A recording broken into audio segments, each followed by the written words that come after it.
Before the jury comes in, I want to address the gallery. The parties have agreed to the admission of Exhibit 428. It is an audio recording. That audio recording will be played for the jury this afternoon. It does contain some very sensitive, sexually explicit matters. It is important that those of you in the gallery have no reaction whatsoever to anything that is played for this jury. If you believe that the materials on this particular audio recording are such that you would prefer not to be present, I'm going to ask that you leave the courtroom now. The prosecutor has advised me that he has met with the family of the victim, that the family of the victim has had an opportunity to listen to the audio recording. It is their desire that the audio recording be played in open court, and they wish to be present. If any member of the family of the victim has a different position, please raise your hand now and let me know. I see no hands. Ms. Arias, please come forward and take the stand.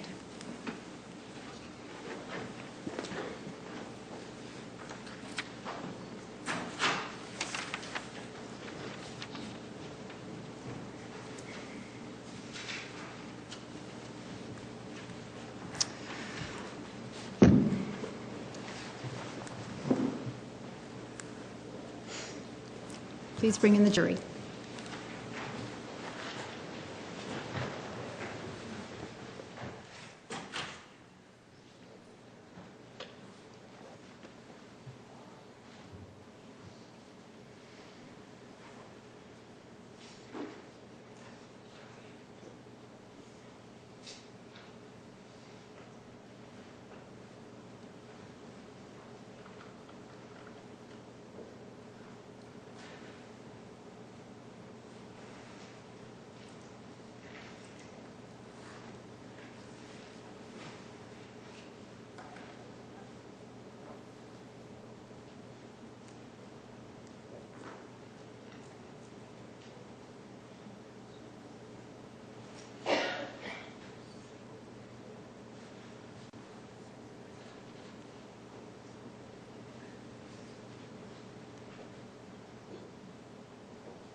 Please be seated. The record will show the presence of the jury, the defendant, and all counsel. Ms. Arias, you are still under oath. Do you understand? Yes. Mr. Nurmi, you may continue with your examination. Thank you, Your Honor. In conjunction with that, before we begin questioning Ms. Arias, in pursuant to the stipulations previously made, we are asking to publish what's been entered, as Exhibit 428. You may do so.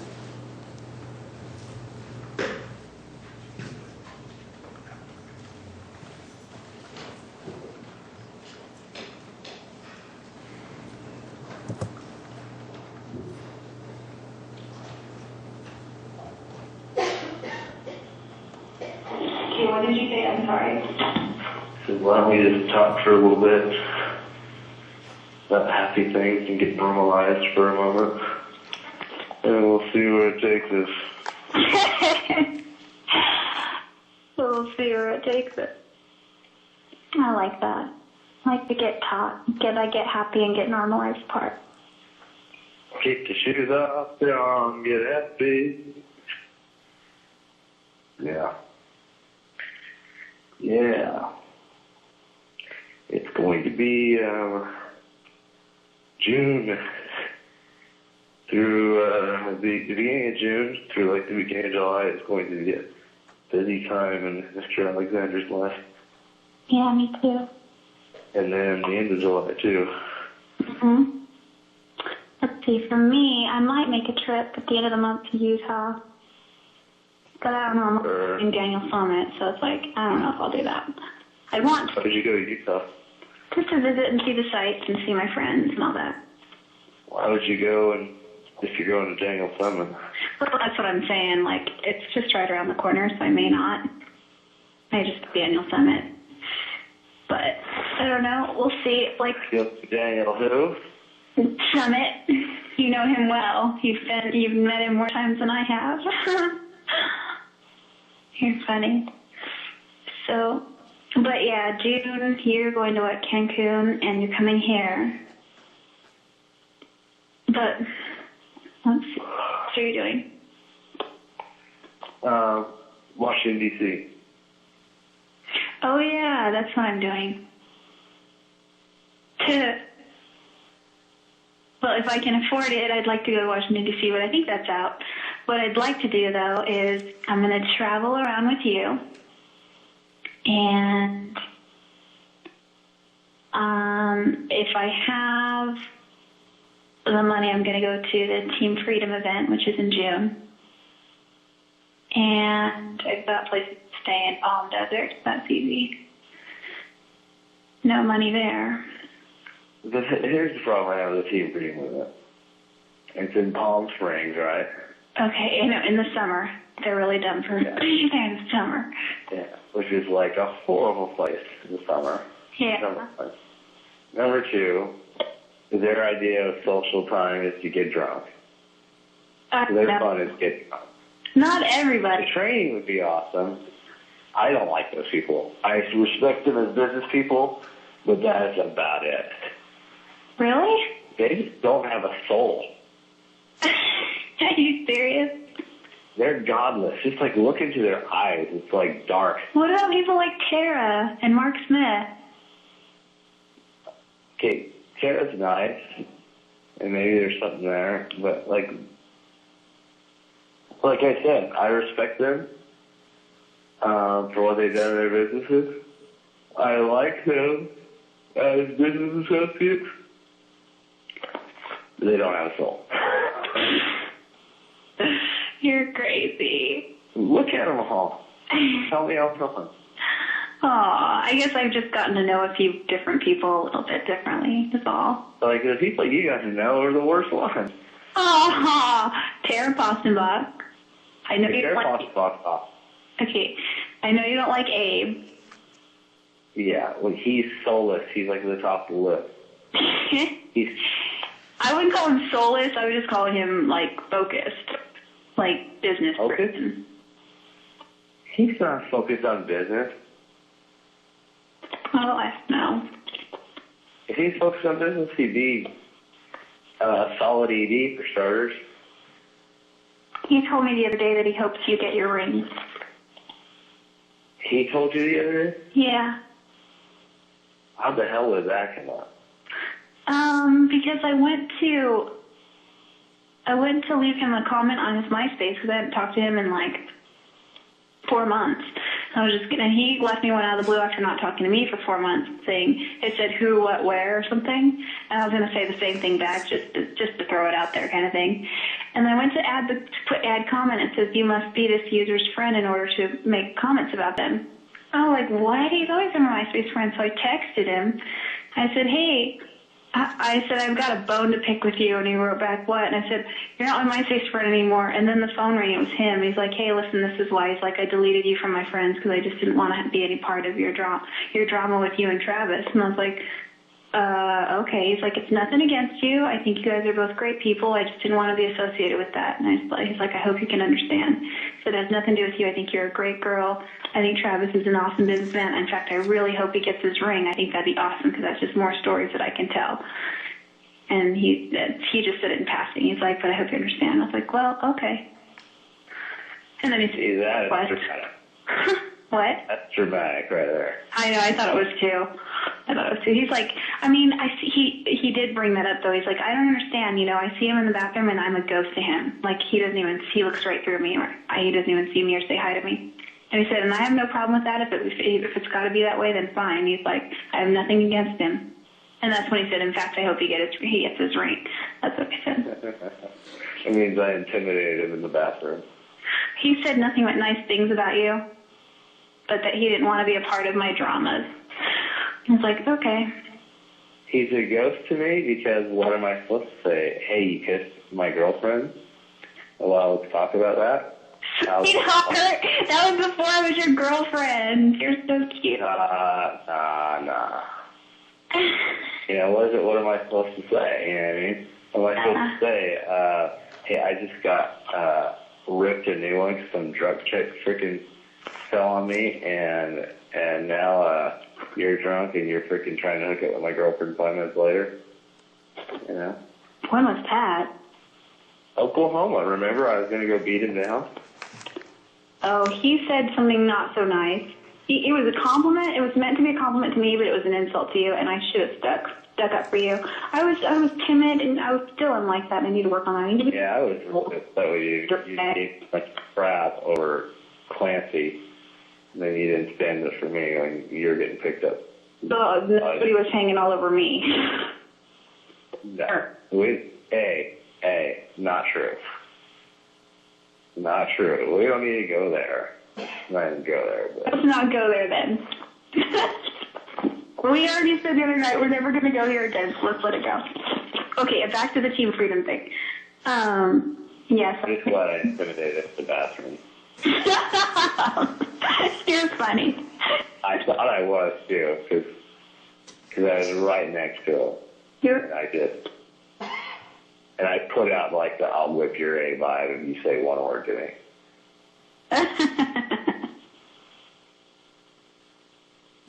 I think you grabbed my ass like right in front of him when we were walking through the casino last Vegas of 07. We walked by, you're like, and you grabbed my butt, and you're like, there was Abe. And I was like, what? Like, I love it when you grab my butt because it feels nice. But you only do it like when you're trying to prove a point to somebody else. That's not true, but I always do it when I'm trying to prove myself. That's true. You cannot say I don't work that booty. Oh, never mind. You do know how to work the booty. Your butt has gotten more attention than any woman on the face of the earth, something like that. Well, it kind of screams for attention. It sticks out. I love that. It is if they had Ass of the Planet Award, it would win. Aw, I don't know about that, but thank you. No, it would, and so many categories, it freaking just gets an A+. You're an A+.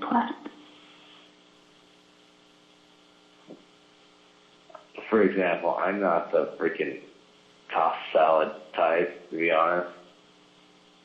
But I would do it. I love doing it to you. And you have done it. Ooh.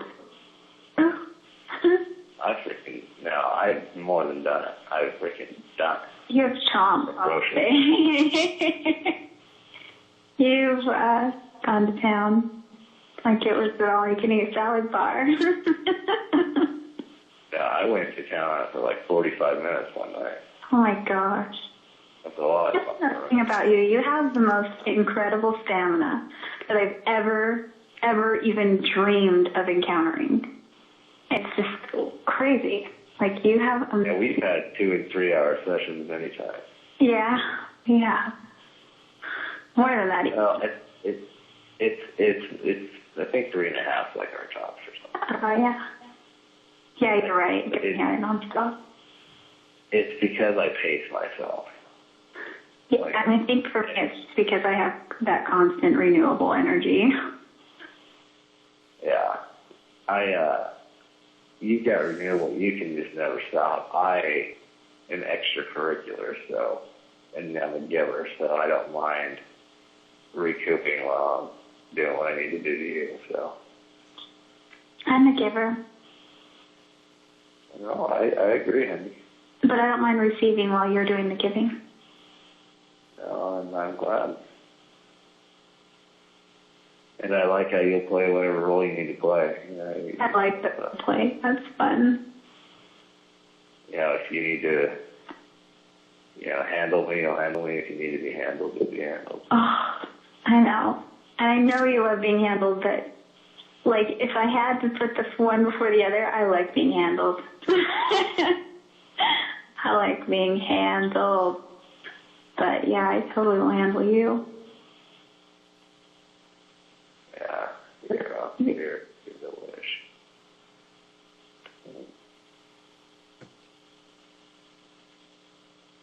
Mercy. We got into this quicker than I thought we would. Yeah, I wonder how that happened. Yeah, that's just how it works.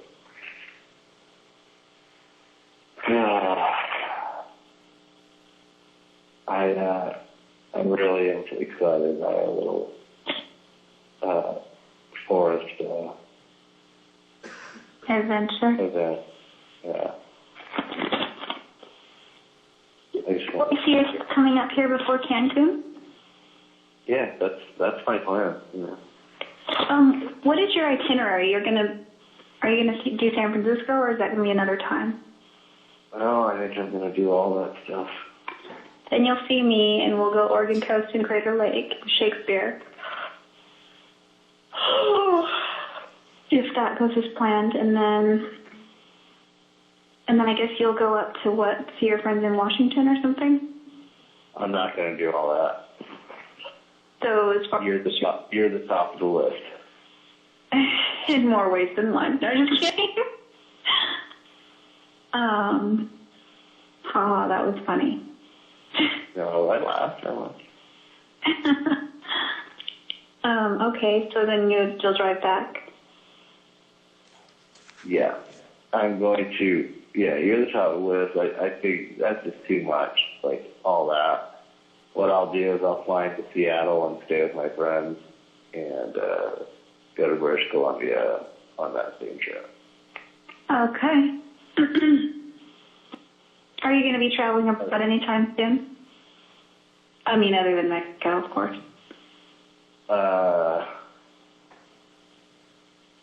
DC.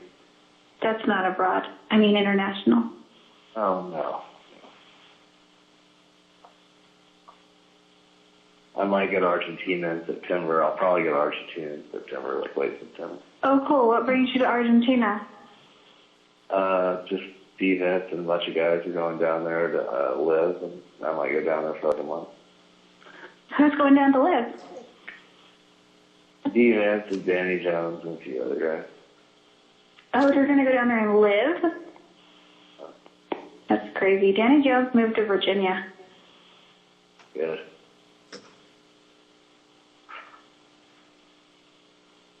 He's just a waste of potential, that guy.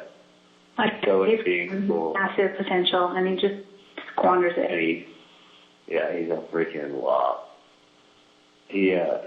Like his picture on Facebook, like, are you the dumbest ass on the face of the earth?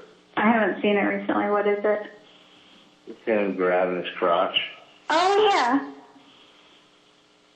I know. I was like, are you 16 years old? Seriously. Like, it makes you wonder, like, are you a church member? I mean, I'm all for the wild streak, but don't broadcast it to the whole world.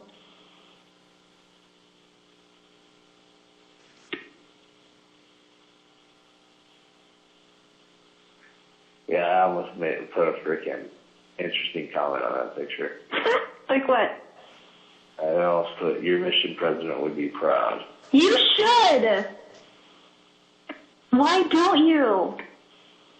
Maybe I should. He hasn't been back for even a year, or barely a year, I think he's been back. You should, Travis. Don't be intimidated by him. You would do that to anybody else. Why would you stop with him? Why would you say I'm intimidated by Danny Jones? I wouldn't. I didn't mean to imply that. I'm just saying, like when Victor Ruiz, when his friend apparently got a hold of his Helio and posted a bunch of stupid bullshit, you blasted him to Mars. And he's not even a church member to be held accountable. Well, it's because he sent me an email, and I took that as personal insult. Oh. I thought he just posted a bulletin. Or something. Maybe he did. I blasted Mario for sending me maybe I'm getting those stories mixed up. Mario sent, like, some jokes with the F word in it. Oh, yeah, that's what it was. And I ripped him to shreds, and I ripped Victor to shreds. Yeah, so you can put a little mark on there. Don't do it if you don't want to. I'm not trying to pressure you, but I would prefer to probably do it by emailing him rather than posting a comment because, you know, I don't want to, like, humiliate him. I know, but, yeah. But then on the other hand, he's already humiliated himself. I haven't. True. He's begging for comments, basically. He put that picture up for attention. He's asking for comments. And I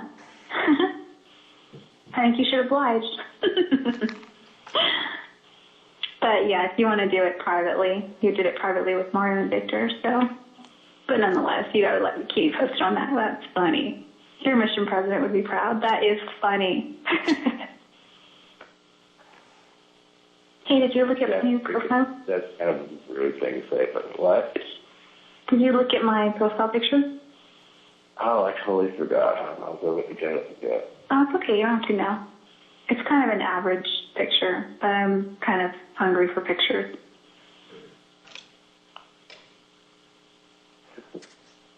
You got great pictures. I don't know why you would say that.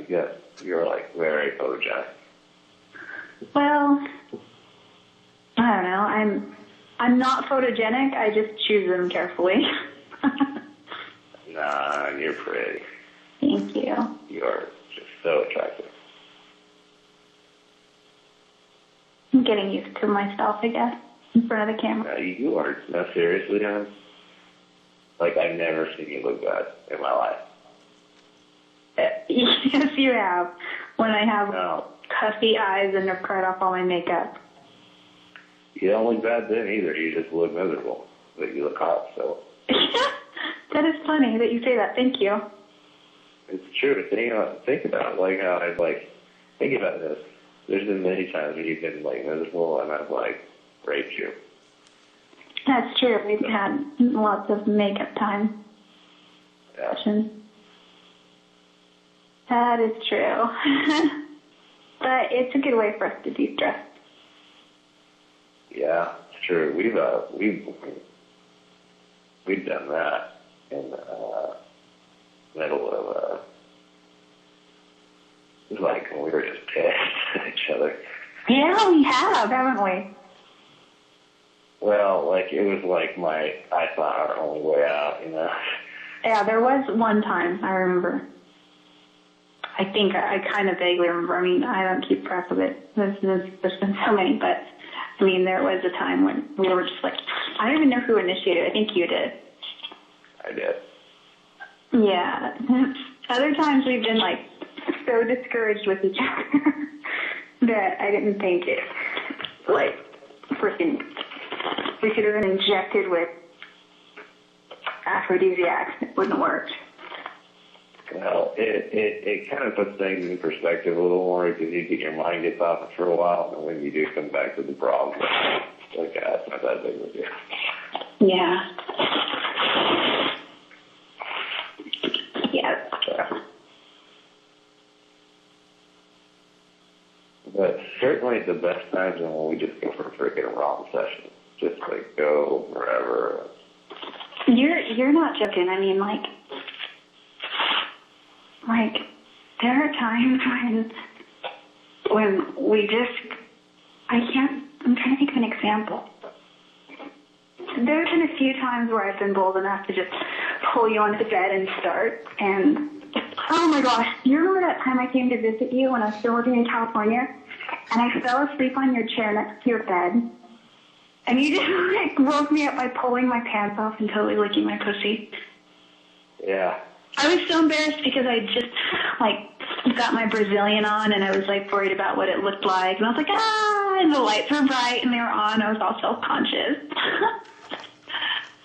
But I remember that was hot. I was totally tired and I was asleep. And I would have been completely content just cuddling with you once we got into bed, but you had another agenda.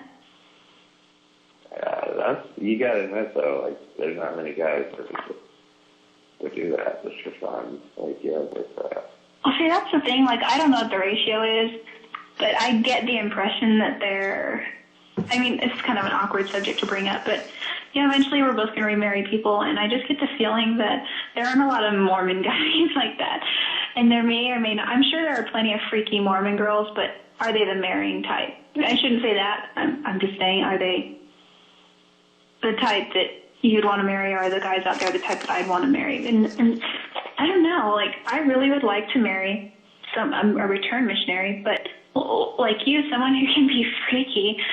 Like, I just worry about that. There are plenty of nice people out there, but like, I worry that I might feel like a wilting flower is all, who never really blossomed to her full potential, at least in the sexual realm.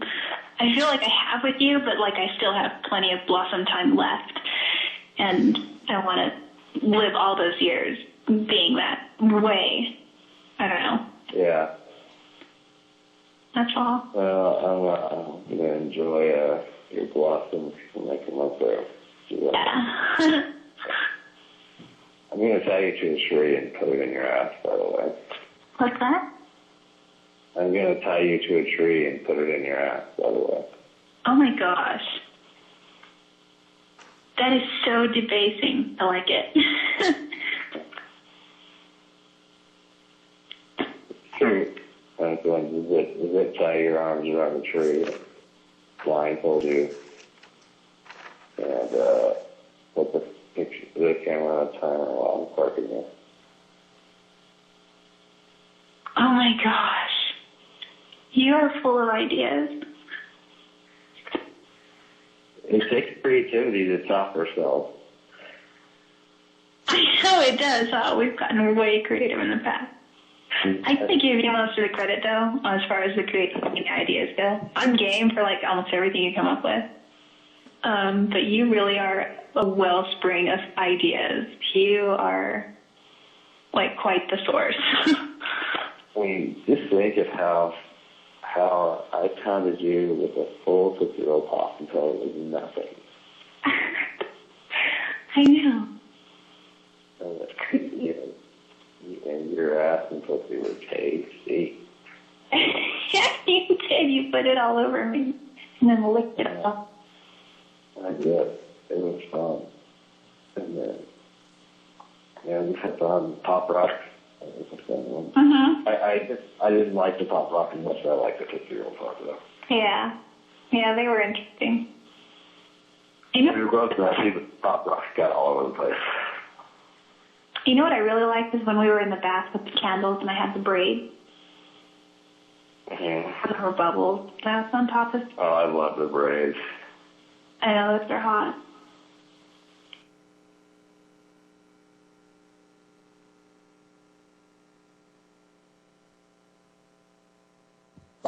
I know, I like it. I don't know, there's just, it is fun.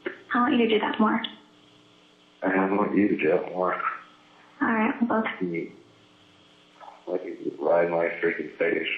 Get a horse. Yeah.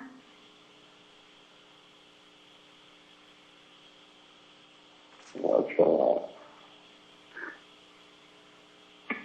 Yeah. You get some 69 ticks too. 69 ticks? Yeah. How will we do that? Set timer. Oh, yeah. You're smart. And I'm going to get some great shots of freaking put that in here. Like the actual putting it in you and like your reaction and just the angles and the whole bit. Mm-hmm. Yeah, you are right though, that in the bath. Oh, that was hot. Oh, when we took a bath together? Uh-huh. That was surreal.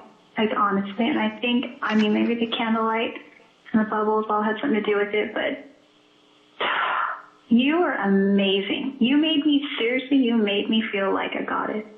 Like, I wasn't saying you were like worshiping me, but you made me feel like I was the most freaking beautiful woman on the whole planet. Like, I so felt like I was the goddess. And so, aside from all those warm, fuzzy feelings, but like, it was so sexy, and it was so hot, and oh gosh. Well, that wasn't hard to make you feel that way, because you were freaking, you were hot. You are. Seriously, honey, I don't want to force you right now for that, because I'm touching yourself. I am already. I just started. I wish those were my hands giving you a hand job. Honey, so, you know, like, before I met you, I never checked off. Once I started meeting, I don't know, once a month, once every 2 weeks. Like, since you've left, I check off every day, sometimes 2-3 times a day. Are you serious? Yeah. Well, it's always just fucking you. Oh, you're calling me right now. I wish you were here. If you were here, my grandparents were asleep, I'd let you right in my bedroom, we'd shut and lock the door, and we would just have a big fuck fest. We'd go at it all night. Oh, let's do it, baby. I'm gonna be there, you know. I want you to come. Oh,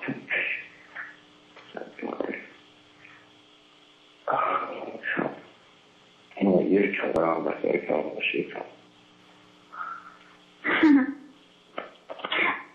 I meant come here. Wait, I'm squeaking. I must get out. Yeah, well, I don't think come, baby. I can't wait to get pictures of jizzle on your face. That's gonna be cool, actually.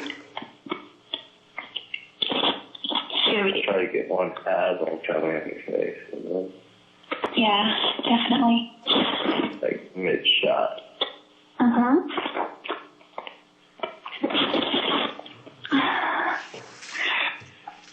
make me so horny. I seriously think about having sex with you every day. Several times a day.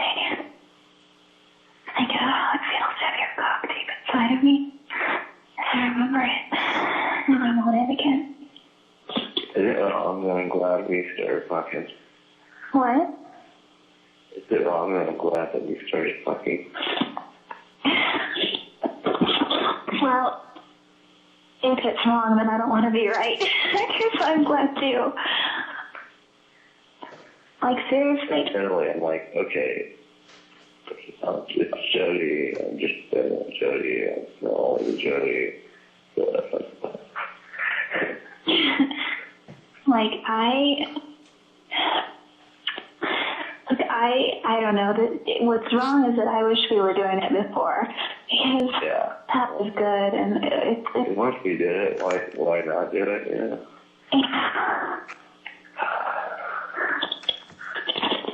I know what you mean. I want to give you a cream pie too. What's that?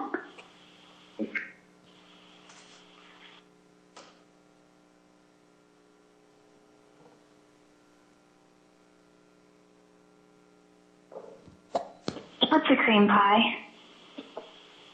Like what do I want, right? Just like a 1/4 inch inside your pussy. Oh, yeah. Just she's got like,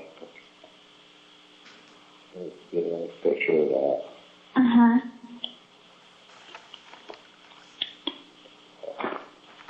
You get a lot of cum shots with you. Yes, definitely. A lot of toilet rolling. Yes. I mean, how many, you can have some great pictures. I mean, honey, like, because you look like a porn star, it's got that, like, every part of you just, like, it's that exotic, like, round, bubbly, Oh, I had a great thought about you. It just, well, I'm just drinking off this morning, so I'm going to say. You stopped this morning? Oh, yeah, I freaking found you so ferocious in my thoughts this morning. But, like, and then you get all these great pictures of a quality camera and, like, a setting that's, you know, perfect. I mean, it could be, like, legitimate porn. Yeah. In every sense, you know what I mean? And you're going to have that yourself, like, I'm going to come soon, honey. Let me tell you what I was thinking about today. All right, but if I come, don't come yet, okay? Because then I'll come 2 times. You can come a second time. Okay. Like everything about, like, the details of your body are so hot. Like those big freaking nipples. They're just like, it just accentuates how female you are and how hot you are. Like you're this prototype of sluttiness. Like you're this prototype made to freaking fuck. And then, most of all, oh, I love it, is how much detail your pussy has. Big. Really? I like those things because I've always been self-conscious about those things, and you make me feel great. It makes you like a super woman. And it's just like, it's all, like, they're feminine because they have boobs and they have a clit and stuff. You're ultra feminine because you have freaking clit. So, right now.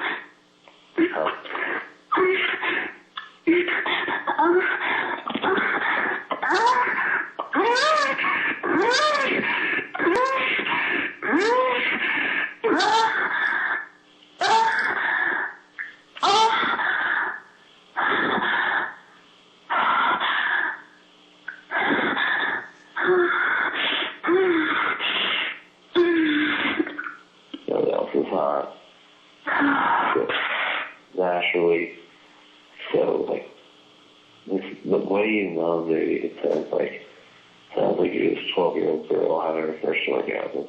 It's so hot. It sounds like what? A 12-year-old girl having her first orgasm. Like, or being this hot little girl. You're bad. You make me feel so dirty. You are dirty, baby. I think of yourself some more because I keep coming in and out. I love you, baby. I just want to have a fucking mess with you. I'd like that term. It's a marathon. From my dick and area working with your body. Just out of my way with you. Just being dirty. Yeah. Dirty. Sheep bound. Oh, gosh. Seriously, though? Like, you don't know how hot that is. That's so hot. How hot what is? Your pussy. I like it when you step on them. And you just like, you step on them like they're candy, like they're lollipops. You just lick them. You taste, like, seriously, there's, like, people that, yeah, obviously don't taste good. There's people that they taste fine. I've never had anyone that actually enjoyed the taste of them. But you. I enjoy, like, I like the flavor. That's awesome. And, you know, there's not okay. I just love how naturally hairless you are. Just like no hair to be found. I mean, I know you wax, but even still, like, they're just so smooth out the ass. I love how they curl your asshole. I like being smooth. You're smooth too. You're smooth all over in places like I didn't know you could get smooth. Oh, baby. I come with a hard work there. You do a good job. Sure. You need a dick in the ass. And you're good. You still figuring yourself. Yeah. I like the way your dick gets. Like, it's one thing that you're all smooth everywhere, but of course your dick is way smooth. Head of your dick is smooth. just like putting my lips all over it. Makes me close up now. I really, really, really want to suck your dick right now. So bad. I'll show you for sure you teabagging me and like dick going down your head and crush your forehead. I think since we're going to do the porn star thing, I'm going to put on a little extra makeup. More than I normally do. Whatever you want, maybe. You can break some work. You know what I want to do? What? Is I want to get like some like park ranger type outfit for me to wear. Really? Oh my gosh, he's clever. And like somewhere along the sequence, like, well, I'll fuck you with, you're going to have the park ranger hat on. Oh my gosh.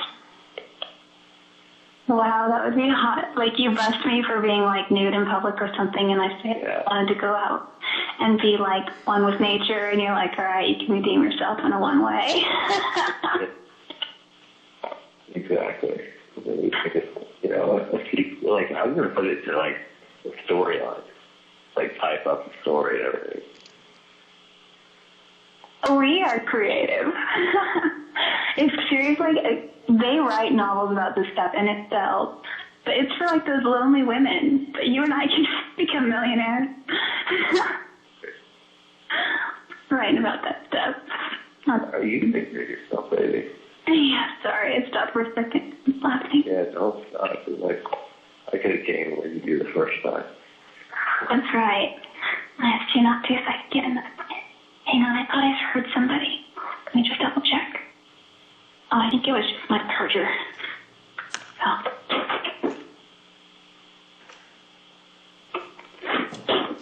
Alright, we're good. This coast is clear. Let me get back into the groove of things. Honey, the pictures I'm going to take are so hot. The angles. Like, what are we going to do with ourselves? We are just horny toads. Like, one, let me tell you some of the pictures I take. Some of these will have to be on timers, but like one of them's going to be me laying on my back, cock hard, you know, sticking straight out. And you just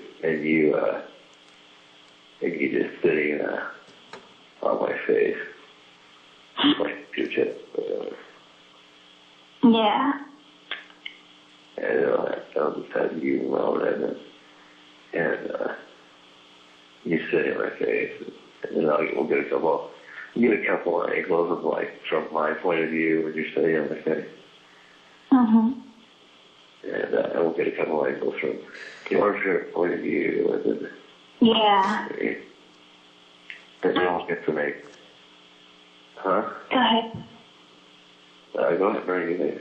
I was saying, I'm kind of envisioning one, like, when you're titty fucking me, but, like, I'm looking with my head tilted back, so all you can really see is, like, the outline of my chin and some of my cheek and jawbone, and, like, my ears and hair, but you can't really see the rest of my face. You could just see a dick between two tits, like, in focus with the neck, and everything sort of a little bit blurry, but they're, like, kind of artistic, you know what I'm saying?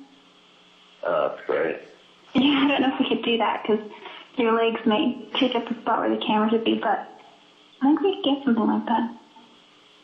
Or vice versa. Ooh, I've got more ideas. Okay, go ahead. Well, we'll work it out.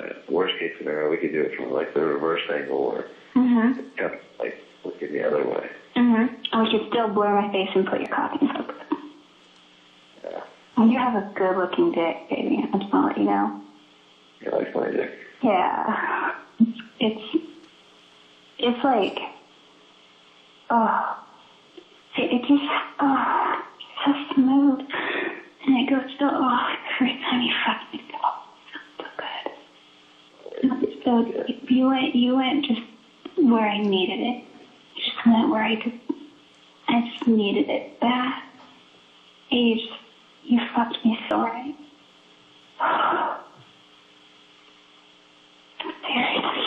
Seriously. We'll take some video too. Yeah. Maybe once you come to them, we'll go on for that.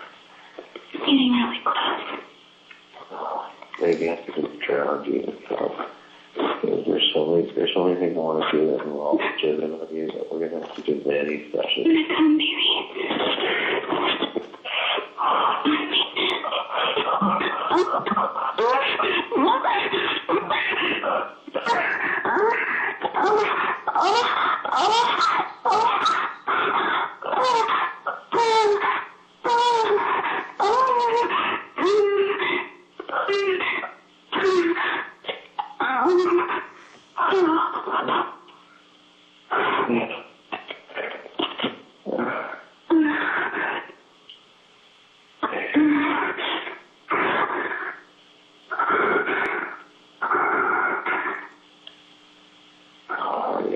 Huge.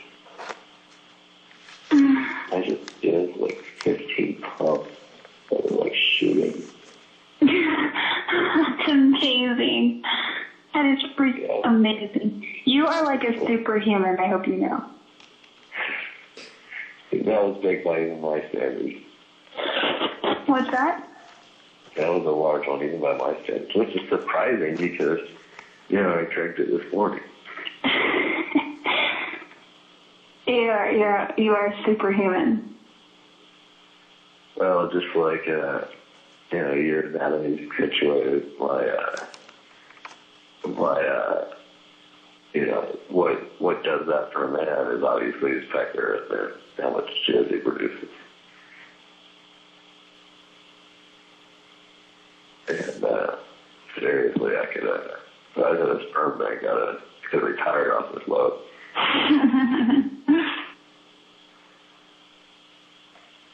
Man, I got a mess on my hands. Wow. Go clean up. I'm gonna wait. Okay, okay.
Have a sexy hey there. It's ridiculous.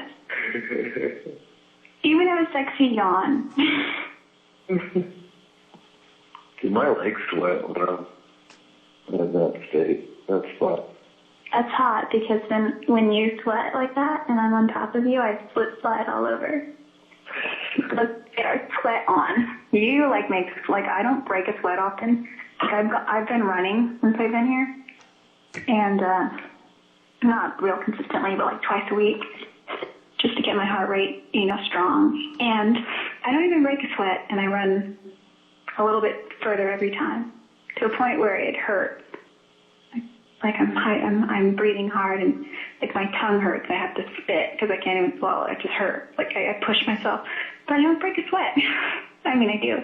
But with you, when you and I do stuff, like sometimes I get so sweaty, like my back is just drenched, and my whole body is drenched, and my hair. And I really exert myself.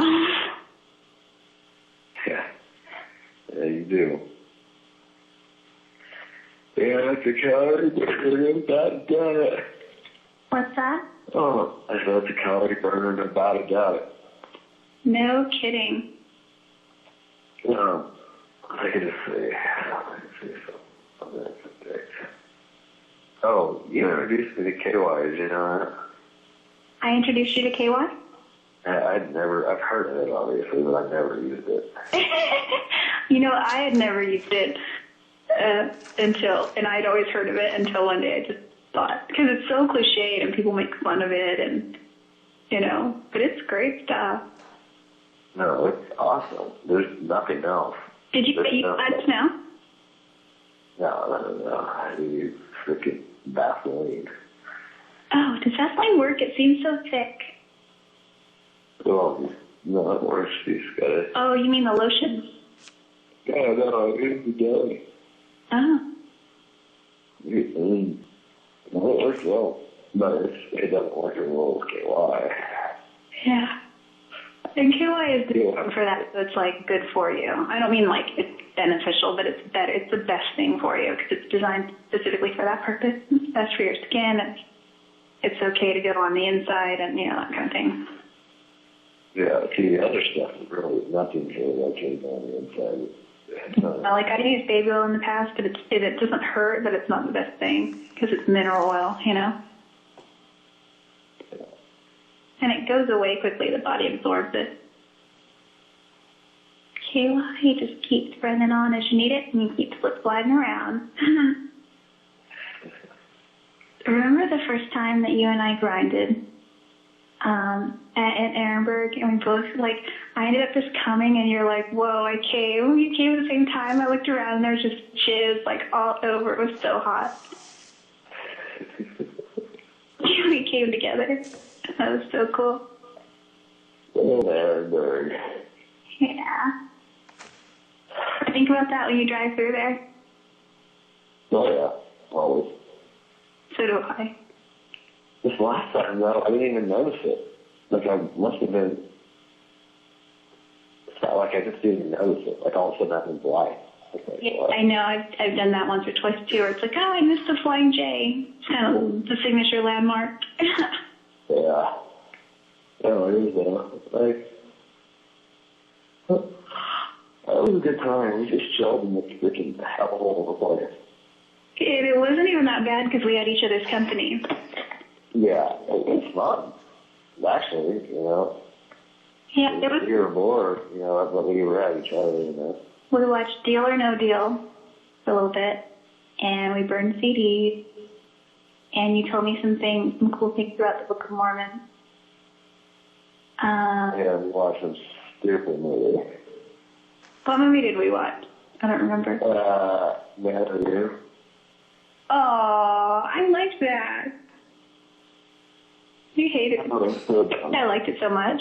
I didn't like the whole drug thing, but she was drugged outside of her will. But she played a freaking good crack at it after that. But the reason I liked that so much, I think, is because Robin Williams was in it. He's a favorite of mine. Plus, what else was playing? Nothing good was on. Nothing good. Have you seen Iron Man? Yeah. How is it? As far as the superhero movies go, yeah. What's that? As far as superhero movies go, it was good. Huh. I I'm not a huge fan of superhero movies, honestly. Yeah, I mean, I love X-Men. Yeah, oh, wow. Did we say that at the same time? Yeah. That's trippy. Those are great movies, though. Yeah, they're the best. I'm actually not a big fan of Spider-Man. Yeah, I like the storyline, but I don't like sitting through all the movie. Remember you made fun of me when I was crying when his best friend died? I was sad that you made fun of me because I got into the actual story. I was like, he's so insensitive. Like Spider-Man, though. Yeah, I know, but I didn't see it as bad. I saw it as a love story and a story between. Like what really jerked me was the way they had become friends. They were best friends that were enemies. That finally they understood why they hated each other, and so there was no reason for it anymore. But then he died, so they didn't get to enjoy the fruit of that discovery, which would have been the mending of their friendship. Anyway. Okay, go on. And then, I don't like the Spider-Man, but I don't like the Supermans. I don't like the Fantastic Fours, except for looking at Jessica Alba.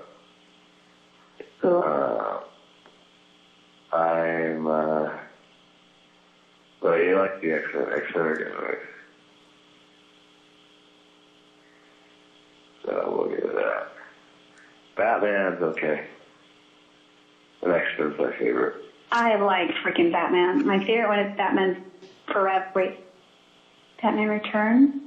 Yeah, Batman Returns, which has the Riddler played by none other than Jim Carrey, and Two-Face by Tommy Lee Jones. And it's got big names. It's got Nicole Kidman. Riddle me this, riddle me that. Who betrays the big black bat? Drew Barrymore. And who else? Is she in that? She's in Two-Face. She's in Batman Forever. Returns. There's Drew Barrymore, Jim Carrey, Val Kilmer, Nicole Kidman, Tommy Lee Jones. Those are 5 huge names, and there may be others. That was Val Kilmer. Val Kilmer played Bruce Wayne.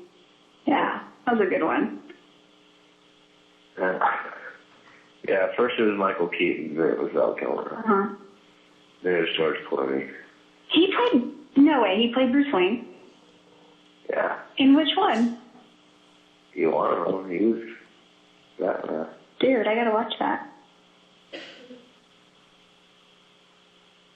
That's cool that we Christian Bale.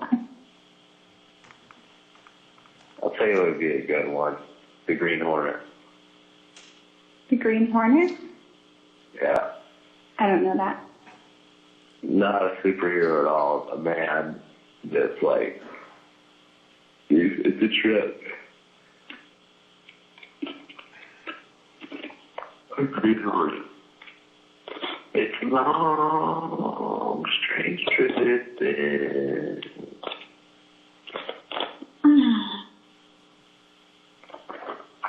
Little red vitamin C and cocaine. All friends can say they're ashamed. You know where I really want to go? I like it when you sing. Vermont's awesome. Who? Vermont. I want to go visit Vermont. Oh, yeah. It's a beautiful state. So I think I'm going to go like New Hampshire, Vermont, Maine, travel all this stuff. Well, what are you going to do when you go to D.C.? Other than D.C. stuff. D.C. Yeah. If I can go, I'm going to go. Let's go game. All of them are playing in the shade.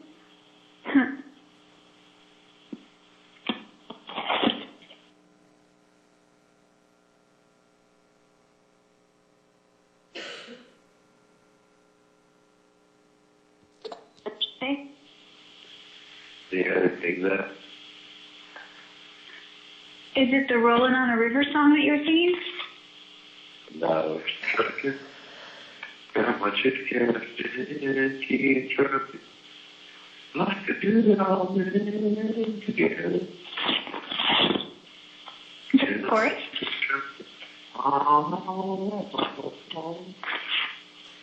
Down it.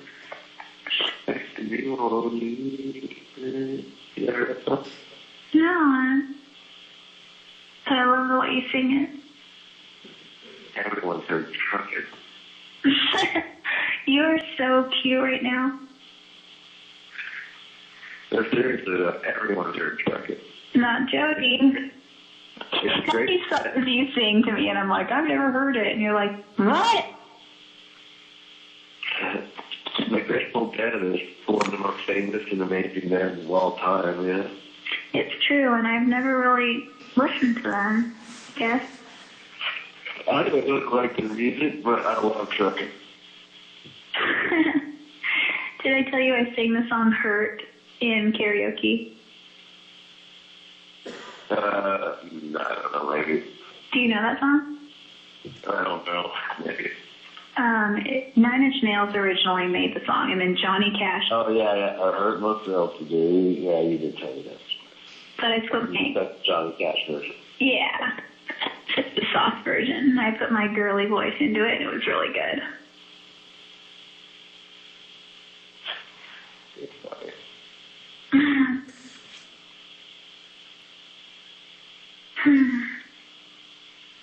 I'm nervous about singing the national anthem. Oh, say, Can you see? Can you look at blue by the morning and find blue?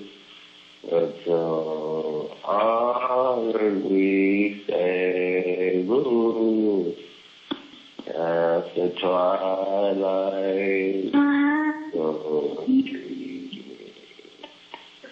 And the rockets in the air, the bombs bursting with the glare, boots it up, gave proof in the night, with a flag made of real hair.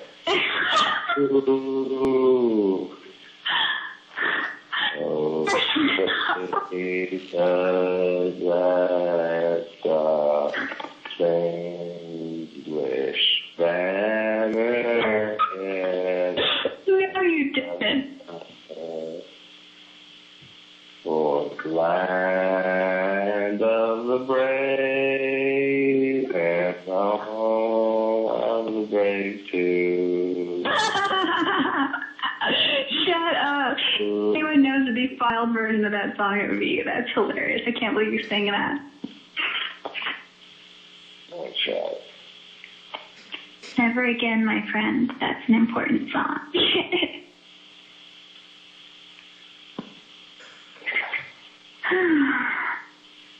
I'm so digging the song that's on my profile on MySpace right now. It's called Clumsy by Fergie. It's the... Oh, I know. Huh? I've heard it on your profile. I know, and I know it's probably one of those songs that you just would get sick of hearing, but it's just got this fun, funky beat. And I like the part when she goes, and it's so freaking cheese. It is cheese puff as they get, but it's just cute. And she goes, you know, this ain't the first time where I've been like something about this love sick thing. And she goes, I'm the kind of girl that likes to be in a serious relationship, and every time my boyfriend breaks up with me, my world is crushed and I'm all alone. I like it when that part is, like, I was hearing that, I was like, this is freaking cheesy. But then she goes, the love bug jumps right up and bites me, and I'm back. Freaking cute. Can't help it, the girl can't help it. I like when she goes, the love bug jumps right back up and bites me, and I'm back.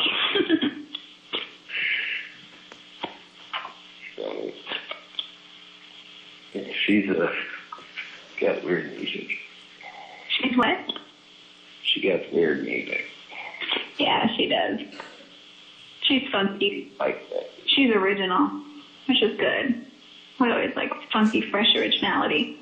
I always think I like it better with Black Eyed Peas, honestly. Yeah. Yeah.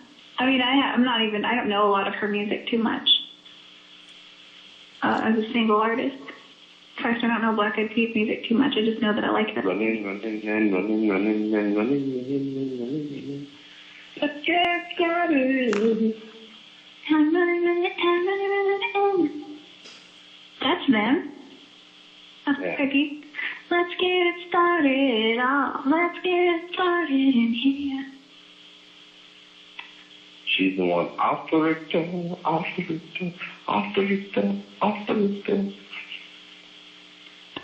That's cool. I didn't like the Hump song. Yeah, I hate that song. I thought it was hilarious the way Alanis Morissette made fun of her. My house. My home, my lovely lady love.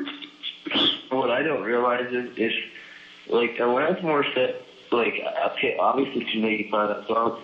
Is she making fun of herself, too, by the weird way she sings everything? Or is she being serious on that part? The weird way she sings things is kind of like her signature. Just like she I know, but her own weird way of seeing things. When I first heard I know, but like, it's just like, sometimes it's like too much. Yeah. It's a little bit like exaggerated. And she kind of has that long face and those big, like almost Steven Tyler kind of lips. Yeah. And so it exaggerates it. Like, have you ever watched her sing the song,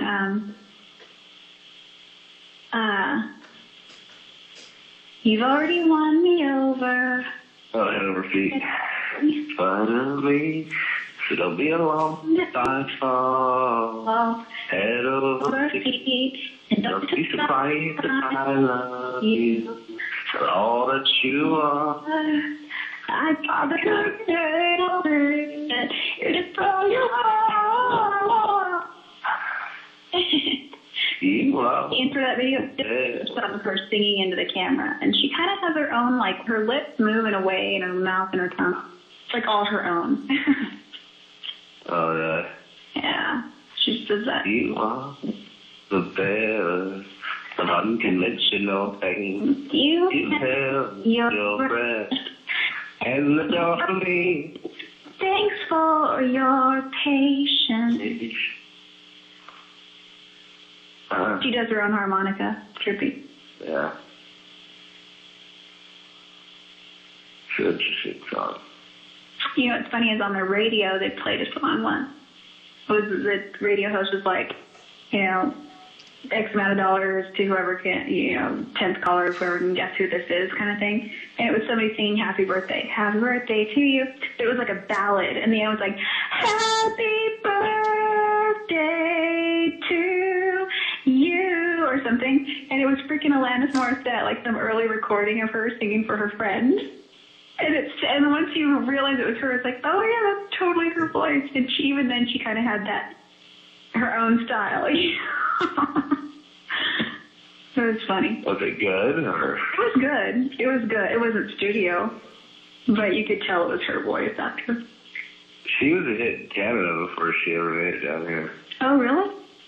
Just like Shakira was huge in Colombia before and in most of the Hispanic world before she made it in the U.S. You know that she dated Dave Gouget? Where's that? He's Joey on Full House. Joe? It's Joey. It's, you know, they give people, they're so cool. Oh, the white boy? Yeah. Yeah. They're all white. Shakira dated him? No, well, that's more sad. Oh. I didn't know that. When?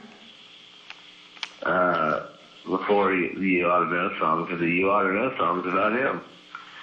Shut up. How do you forget that? Well, I did my homework. Angela and I were just singing that the other day. And every time I scratch my nail down someone else's back, I hope you feel it. Well, can you feel it? You know that song? Yeah, that song is a super hit. Yeah, it came out as a big hit right at about the time I moved to Wairika. I remember watching it on MTV. But I'm here to remind. I fast forward the part because it says, "Are you thinking of me when you ask for a ride?"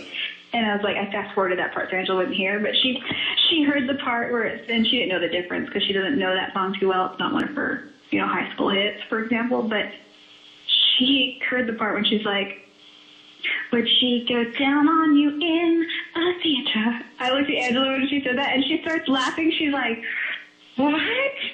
What's cute about Angela is she's freaking messed up. She doesn't even know, like, right from wrong lately, but she's still so innocent. I think she's just stupid. I love the girl. She's my sister. But I honestly think she's a little bit dumb. But I love her. Oh, bless your heart. I love her. I speak better than that deep, sleepy, sexy voice. It makes me want to cuddle with you. Sorry, getting tired. I can tell, because then you start to slur your words. And you kind of quiet, and there's long pauses. Like that one.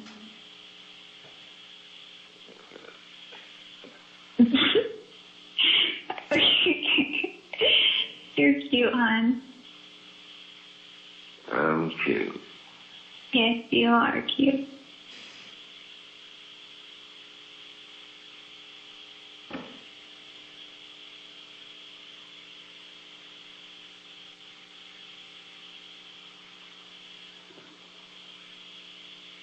Huh? Huh? What? I'll let you go, okay? I'm sleepy. He's a sleepy boy. You go to sleep, okay? I will in a little bit. Let's try to astral project and see if we can find each other in the astral world. While we're sleeping and our astral bodies are out running around, let's see if we can find each other. Okay. Okay. Have a good night. Sweet dreams. Oh, you have a good night, too. Okay, honey. Oh. All right, bye-bye. Oh, good night. Good night.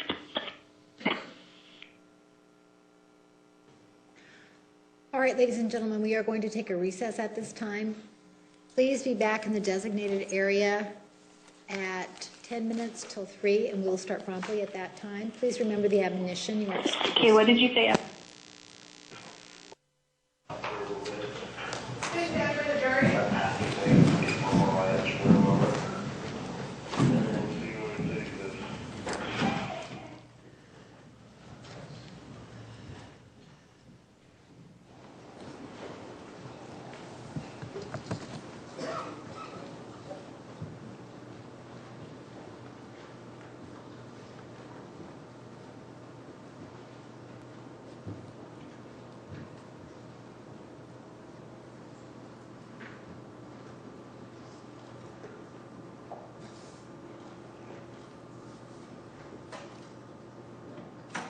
Jury has left the courtroom. You may be seated. Ms. Arias, you may take your seat.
Bring in the jury.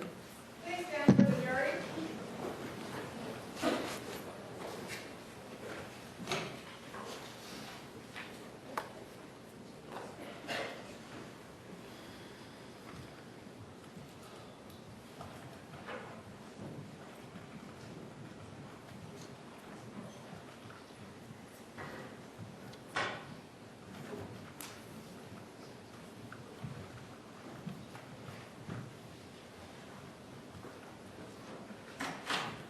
Please be seated. The record will show the presence of the jury, the defendant, and all counsel. Mr. Nurmi, you may continue. Thank you, Your Honor.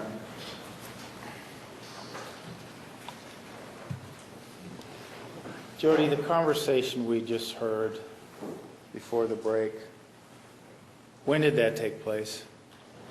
May 10th, 2008. Where were you when that conversation took place? I was at my grandparents' home in Wairika, California. Were you living there at the time? Yes. When did you move back? Somewhere in the first half of April, 2008. Okay. What motivated, to your understanding, how did you wind up having this conversation with Mr. Alexander? Those kinds of conversations were something we began to have on a regular basis after I moved back. And that day, I can't remember if we were talking or chatting, but he said something kind of mean and I got offended, and then we got online and started chatting about it. And the conversation turned sexual again, and he wanted to get off the phone so that we could further the conversation. So I told him I needed a little bit of time to psych myself out of the bad mood, the sad mood I was in, because I didn't want to talk to him in that kind of mood. At least that wasn't the mood he wanted me to be in. So after that, we logged off, and I think I called him a little while later. And the recording of the conversation, do you know how that came to exist? Yes. When I got my Helio phone the day I moved out of Arizona. The phone that I had was a Motorola Razr, and I put it in the drink cup holder in the U-Haul truck, and I went to sleep inside the truck. And when I woke up in the morning, I realized that I set it in the bottom of the drink holder was a whole bunch of hot chocolate that had spilled the day before, and it basically soaked in hot chocolate all night, so my phone didn't work anymore. I met up with Gus Searcy somewhere in Southern California. He had a free phone deal, and he let me have the Helio. And I agreed to pay him for it, but I don't remember how that worked out. And so as I had this phone and figuring out the features, and then I realized we can record on it, and I told Travis, and we joked about recording it, and then we tried that, and a few times I failed at it because you have to hit a record button on the phone, and then if you hang up the phone at the end of the conversation before hitting save, then it doesn't save the conversation. So he liked, when we recorded things like that, he liked to play it back, and so the first few times I forgot to save it because it went all one long recording, and then I would hang up not thinking and lost the recording, and he would get upset. So throughout the conversation I began to hit save, save, save so that I didn't forget, so at least even if I forgot at the last one, at least a portion of it previously was saved. So you recorded it at his request? Yes. I want to ask you about some of what we heard on the tape. Early on, there was a discussion about Abe and a compliment he was making to you that was an insult to Travis that you should have corrected. Do you know what that was a reference to? Yes, that was when we were in Oklahoma City in March 2007, and that's when Abe said, "You deserve better," and he didn't mean it like in a way like you deserve me instead of him, just in a way that he thought I deserved better, to be treated better, and I took that as a compliment because that meant to me that that he saw me as enough value that I needed to be treated better, and I didn't say anything to change his mind or anything, and I wasn't even going to tell Travis until he demanded to know what we were talking about, and I wanted to be open, forthright in our relationship, so I told. And by demanding to know, that was when he grabbed your arm by the elevators? It wasn't by the elevators, outside the crowd, right at the edge of the crowd, but yes, that's where. Okay. That's when.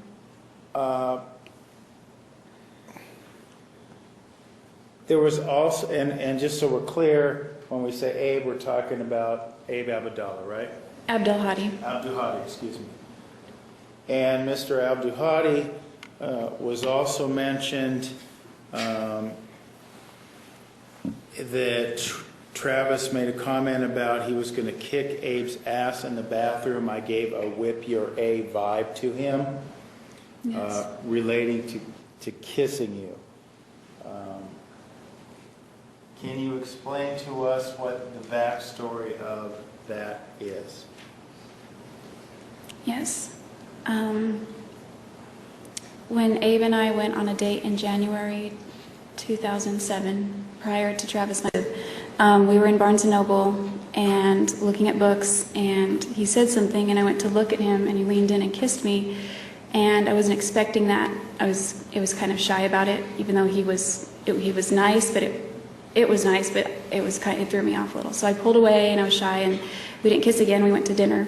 I don't remember what else we did. Then he was walking me back to my car, and he began to kiss me more near my car. And after that, Travis had interrogated me about the dates that I had that day, because I went to lunch with John, then I went to dinner with Abe, and then I hung out with John afterward. And so I liked John a little bit more than Abe, but I was getting a platonic vibe from him. So when I described the dates to Travis, he said he picked up on that I liked John, but he asked me directly if either of them kissed me. And I said, well, Abe did in Barnes & Noble. And then I sort of trailed off, and I could tell by the tone of his voice after that he was not happy, so I never told him about the parking lot. And after, when I was getting ready to move to Wairika, we had a conversation in his bedroom a few days before I moved, and we kind of just came clean about some things that we were keeping from each other, and that was one of the things that I feel like I never told him that I should have. You and Travis had a kind of a come clean conversation before you moved, right?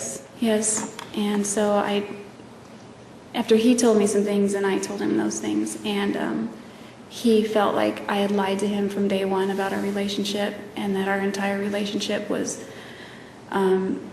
based on lies, and that I was a fraud, and that the whole relationship was fraudulent because I never told him about that incident prior to us getting together. And he thought one thing about Abe, but then and then he's like, oh, but he was kissing more with you in the parking lot, and he was just mad about it. When you told Travis this, was he violent with you? Yes, he was that day. What happened? Well, he was already upset because I had given him a pamphlet earlier about the one that I talked about yesterday. And Was this the same day, or is this a different? Same day, Okay. Same conversation pretty much. We had just moved on to other subject matter. And at that point, he just flipped his lid and he blew up, and he threw me on the ground and got on top of me and started choking me.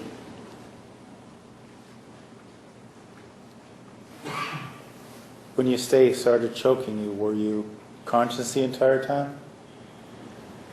I was conscious for not long. He squeezed my neck and I couldn't breathe, and everything turned gray really fast and then went black. And Did you fear for your life that day?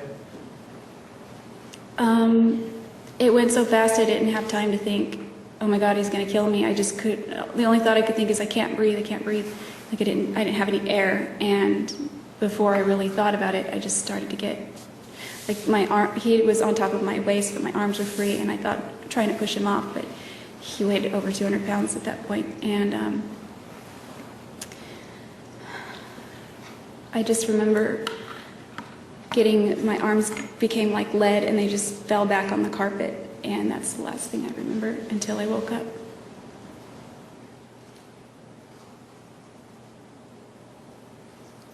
And when did this incident occur? It was sometime in the first week of April 2008. Is this after the incident you were telling us about yesterday, where you said you realized you were one of those battered women? that didn't speak up? It was about 3 months after that. Okay.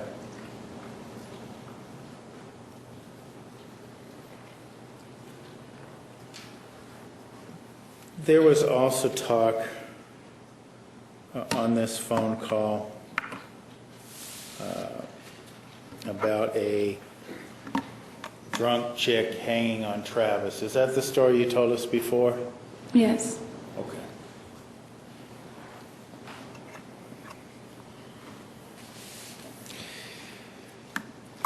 There was a lot of sexual activity discussed on this tape.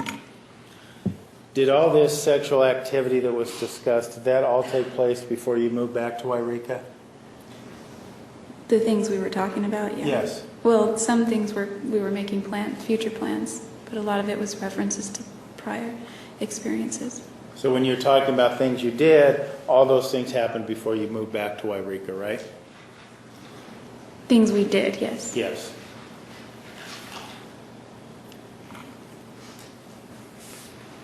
One of the things that was brought up is that Travis always grabs your ass to prove a point. Now, early in your testimony, you told us about an incident in a truck stop in Aronburg. Were there other instances where Travis grabbed your ass to prove a point? Yeah, there were other instances. Tell us about those. Objection, lack of foundation, time, place, date. Telling us, Judge.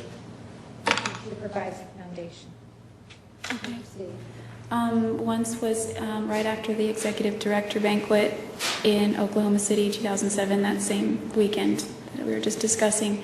We were walking out of the banquet area. We were walking down to the restrooms, and he grabbed my butt and said, and then leaned in. Hearsay. Oh, okay. Not being offered for the truth of the matter asserted.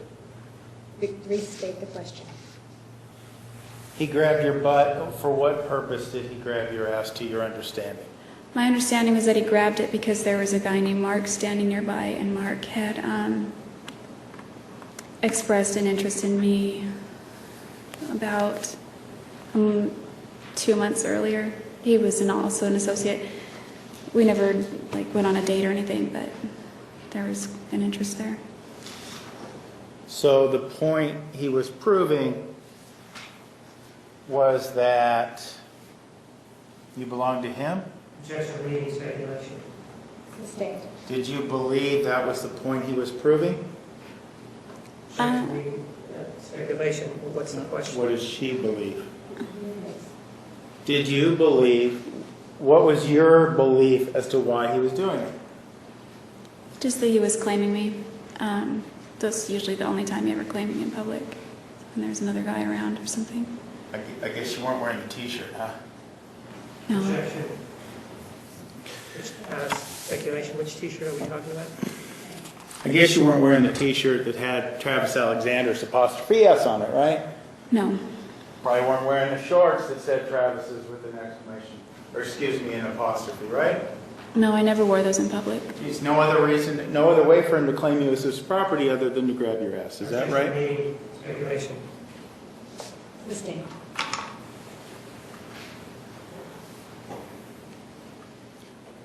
Did he prove this point of you being his on other occasions by grabbing your butt? Yes. Objection assumes that was the point, and that was previously. We've already objected to. discussed that, Judge. Overruled. You may answer. Yes. Tell us about another occasion when he did that. Well, there was the occasion in the truck stop restaurant. It was like a convenience store and a restaurant adjoining. I think it was in the convenience store, more so near the registers. And there were a bunch of truck drivers in line, and he did that. And the other occasion was the one I referenced on the tape, which would have been in Las Vegas at the convention in 2007, where he did that again in front of Abe, the same guy we were talking about. Okay. Was this a fairly persistent pattern with him? If he thought a guy might be interested, he would grab your butt? Well, in public, he only did it around when he perceived other men to be watching us. Okay.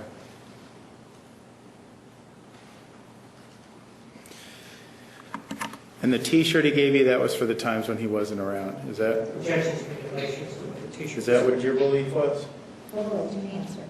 No, it was a joke. He wanted me to wear it in public when we were in Huntington Beach. He wanted me to wear it into the lobby, and there were other associates there, but I refused because it was embarrassing. So I just wore it kind of as pajamas. Okay.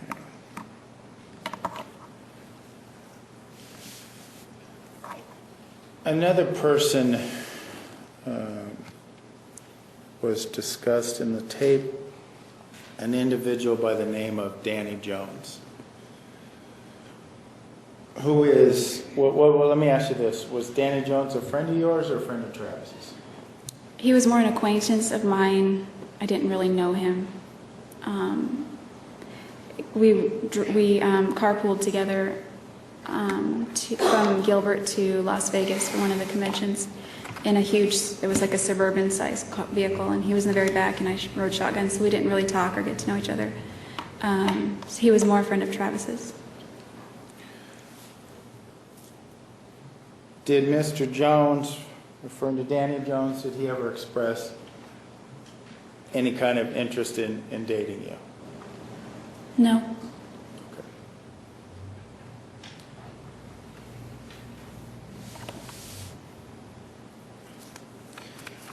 In the tape, it sounded as if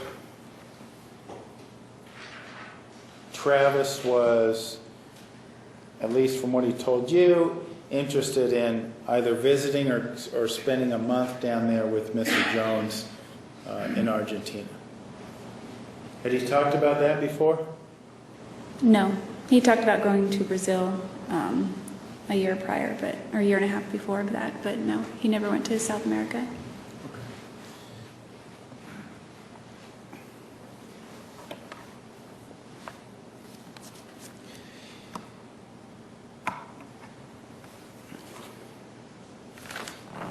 I want to ask you then about some of the sexual behavior that took place. It was discussed on this tape. It took place before you moved. There was a discussion. Well, let me ask you this. When you recorded this tape and you were living in Wairika in May of 2008, were you 12? No. Was this your first orgasm? No.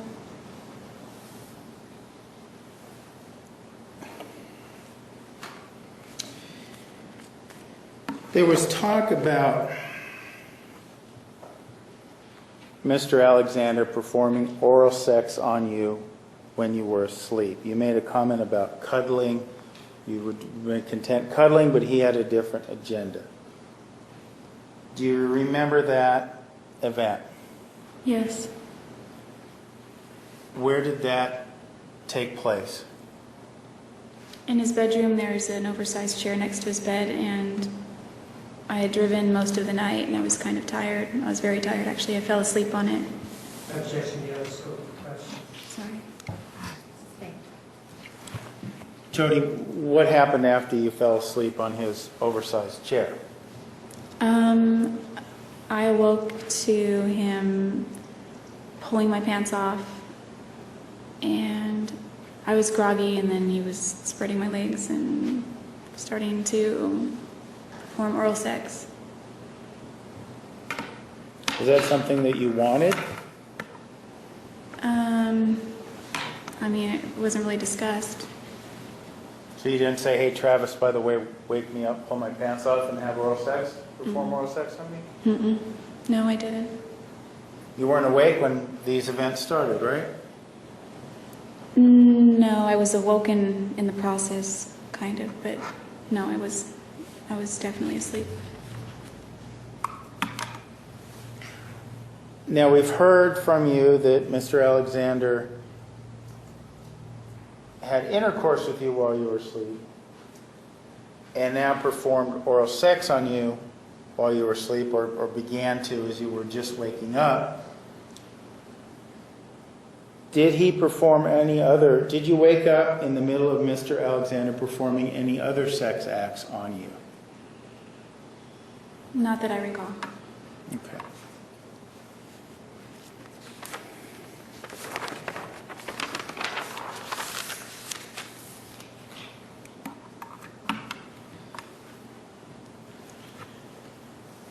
There was discussion on this tape about Pop Rocks and Tootsie Pops.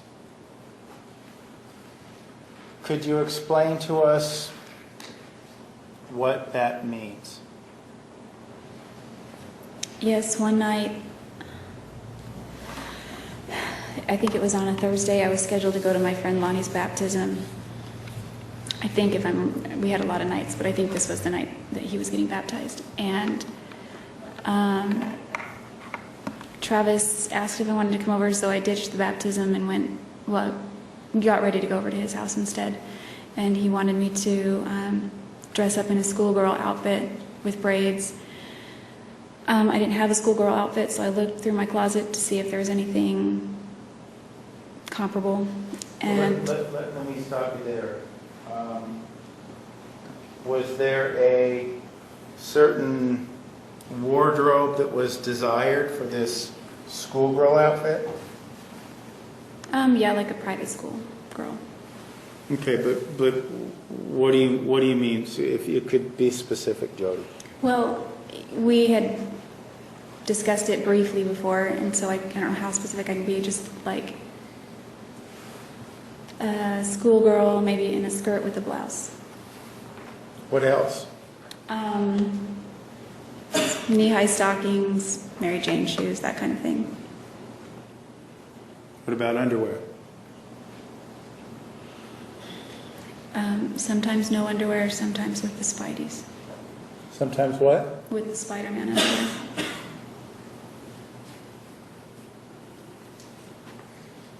So this schoolgirl outfit, you did this on more than one occasion?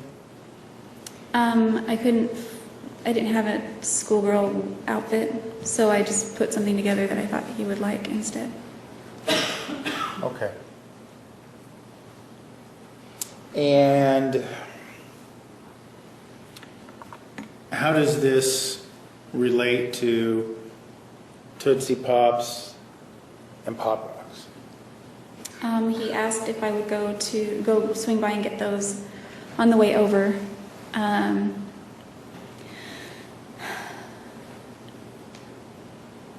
For what purpose, to your understanding? I was actually, he wanted me to get a cock ring, and it was, I didn't know where there were any adult stores around. So he looked it up for me and said there was one in Apache Junction, which was near East Mesa. And I went there while he was at home. He refused to go there. He said too many people in the community might know him. And so I went in there, dressed up in my stupid outfit, looking for a cock ring, and came away empty. And while I was in the store, I called him and told him they didn't have any. And that's when he said, well, go ahead and go get some pop. Sorry. Listening.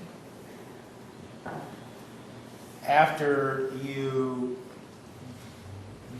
were not able to obtain the cock ring, sounds like you were then instructed to go get Tootsie Pops and Pop Rocks? Yes. And at that time, what was your understanding of the purpose of obtaining these items? I didn't know what he intended them for. I imagined it was some kind of idea or play or something he would incorporate into what we were going to do. Okay. So did you obtain these items? Yes, I went to Walgreens in East Mesa, and I didn't want to go in. I felt dressed really inappropriately.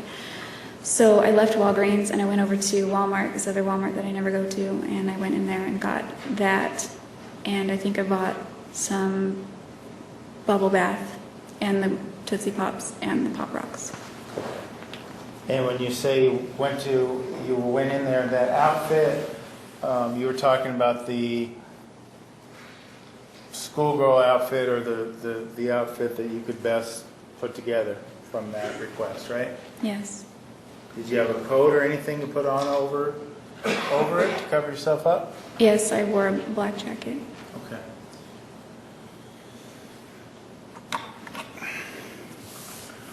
So once you have the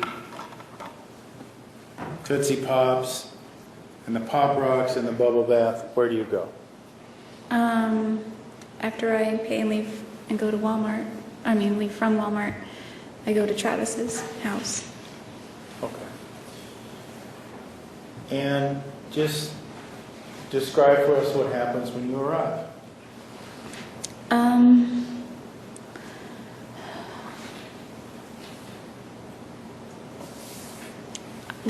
I'm trying to not confuse the incidences because there were a few times that we did things like this. So, by this point, I go into the house. We had taken a bath before, but there were no bubbles, and this time there were bubbles. And we had sex in the bathtub and then again on his bed with the candy. Okay. You mentioned you and Mr. Alexander took a bath together with the bubble bath you purchased, right? Yes. Okay. Did you have sexual relations in the bathtub? Yes. And what sort of sexual relations did you have? That was one time we had vaginal sex. We actually did twice in the bathtub. And why was it okay to have that in the bathtub? Well, it wasn't okay, but he said it was okay. Objection, hearsay. Goes to the listener, Judge. Why did he say this kind of sex was okay? I didn't think it was serious. He said it's underwater, so it doesn't count. I assumed it was a joke. You mentioned then you had sexual intercourse twice in the bathtub, vaginal intercourse, right? Yes, prior to us actually just going all the way, like, to heck with it, let's just, sleep together. Prior to what? Prior to it, just, we kind of reached a point during our relationship that we just began sleeping together without any boundaries or limitations. Okay. You mentioned that the Tootsie Pops and the Pop Rocks were involved in this session. How so? He wanted me to put Pop Rocks in my mouth while I gave him oral sex. And did you do that? Yes. And the Tootsie Pops, what did they turn out to be needed for? He wanted to put the Tootsie Pop inside of me. Just spend time down there doing that, I guess you could say. What do you mean inside of you? Inside my vagina. And you allowed him to do that? Yes.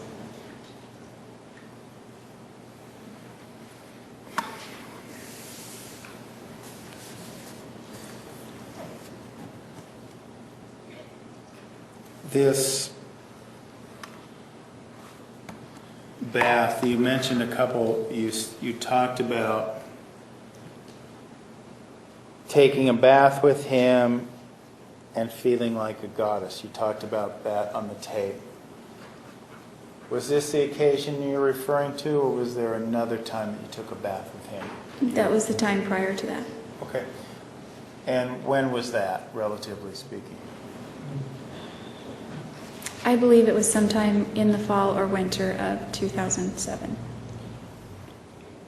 And what did he do to make you feel like a goddess, as you described? I came over to his house. It was kind of late, so the roommates weren't out and about. They were in their bedrooms. And he told me to meet him in the bedroom. And when I walked into the room, he had a light, kind of a decorative lamp on the side of his, on one of the nightstands. And it was like the shape of a candle, or a cluster of candles, but it was actually, it was like a fountain. So if you pour water in it and turn it on, it bubbles over the candle and goes in the other candle, and the candle it recycles the water. And I think there are pebbles and things around it. So he had that on, and it had a soft glow. He had hurricane candles lit on the dresser. He had a CD playing low on the other nightstand. And then his bathroom, where there's a long hallway, he had the hallway lined up, was lit up, kind of like a runway with hurricane candles on each side all the way down. And he had red rose petals kind of just scattered throughout down the hallway all the way to the bathtub. And the bathtub was full of hot water, and there was steam coming off of it, and there were no bubbles in that one. But there were candles in the corners of the bathtub also. Sounds like, did you perceive this as romantic? Yes, Okay. very. Did that evening remain romantic? Yes.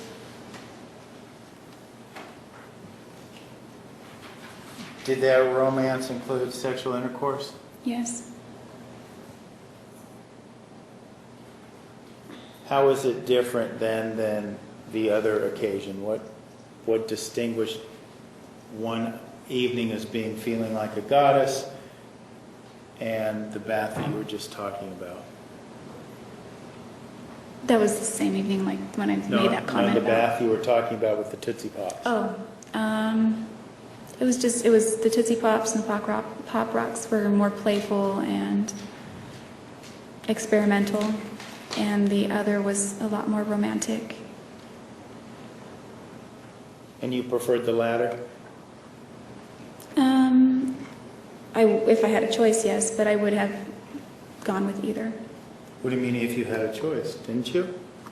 Well, yeah, but usually I just kind of, I didn't set the theme. He set the theme, and I was a willing participant.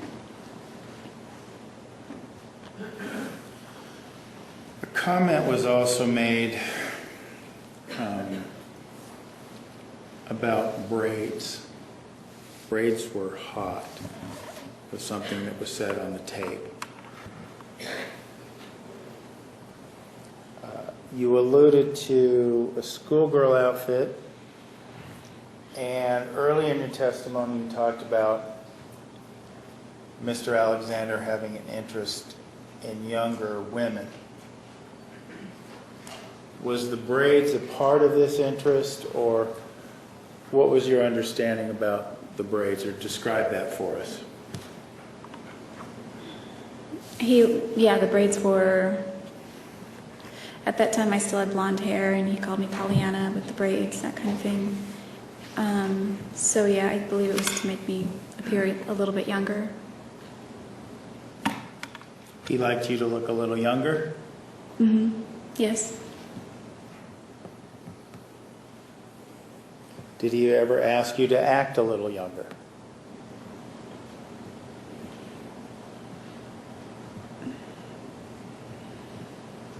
Yeah, one time.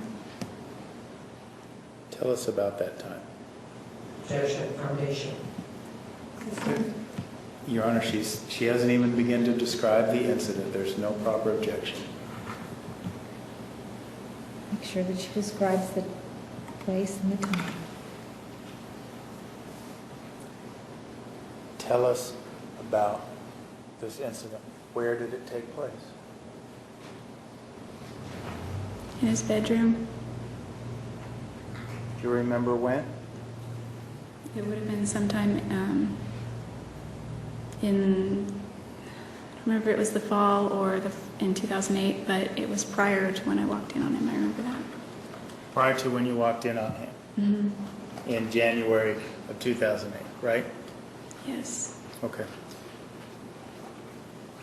What did he want you to do? Well, I knew I was coming over there to hang out with him, which probably would lead to sex. And I came into his bedroom and he had some toys out on the floor. We didn't do anything with them, but I think he had ideas for it. I don't really know. I looked at him kind of funny and he dropped it. And what's that? He dropped it. Dropped what? Whatever ideas he had about it. But you said he wanted you to act younger. There must have been something in that regard. It was a little train car. It wasn't a whole train or anything. It was just a little, I think it was a red caboose or something. Did he want you to play with it? I mean, I thought he was going to do something with it. We had already incorporated candy and massage oil and all kinds of things like that. So I wondered what he had in mind with that. And I don't think he wasn't very vocal about it. He just gave it to me and he was running it over my body and he wanted me to do it over his body and kind of almost like a massage, but sexual? Yeah, I was there and he wanted me to be in the braids that time and I don't know. What do you mean you don't know? Is this embarrassing to talk about? Yes, extremely. When you say you don't know, what else happened? You know what happened. We ended up having sex, anal sex. Were you wearing the boy's underwear? Yes, that time I was.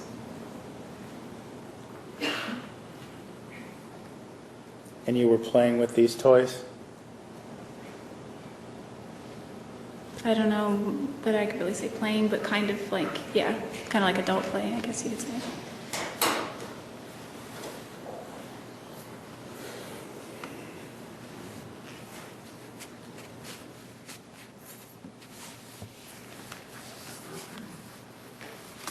When you told us earlier that you were of the understanding that Mr. Alexander liked younger women, you mentioned the braids and the schoolgirl outfit. Is there anything else he requested of you that made you believe that?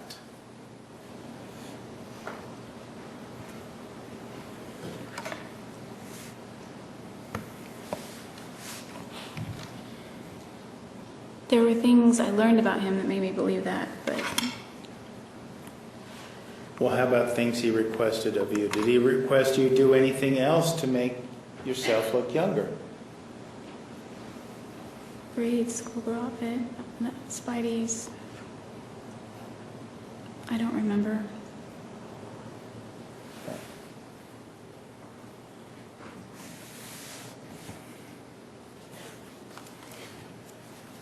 There was a lot of talk on this tape about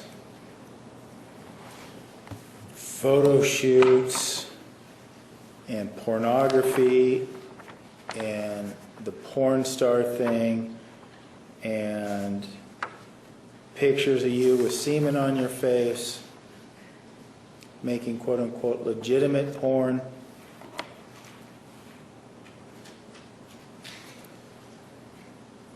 Based on those, it brings up the question, did you and Travis ever videotape yourself while having sex? Yes.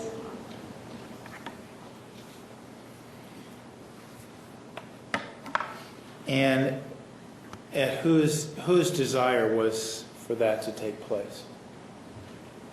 That is.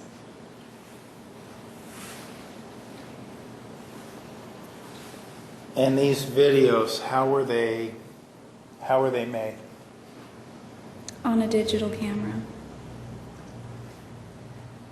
It was only one video. It wasn't plural. What's that? There was just one video. One video. And when was that video made? On June 4th, 2008. But it sounds to me like, so all this talk beforehand in May,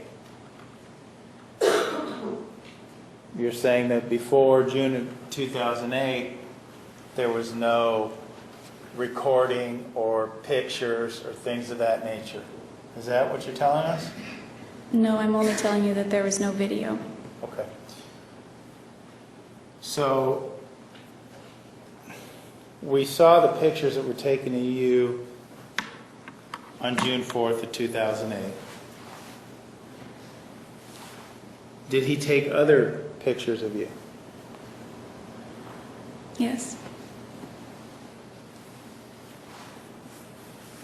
And when did he do this? Was this a consistent thing that happened on a lot of sexual encounters?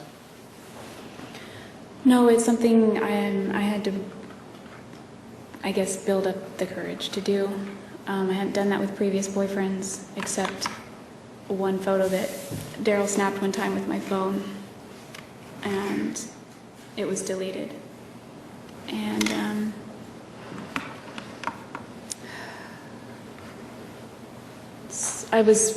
ironically, the thing I was afraid of is that it would get out, and so I didn't want to do it. And so... What do you mean, get out?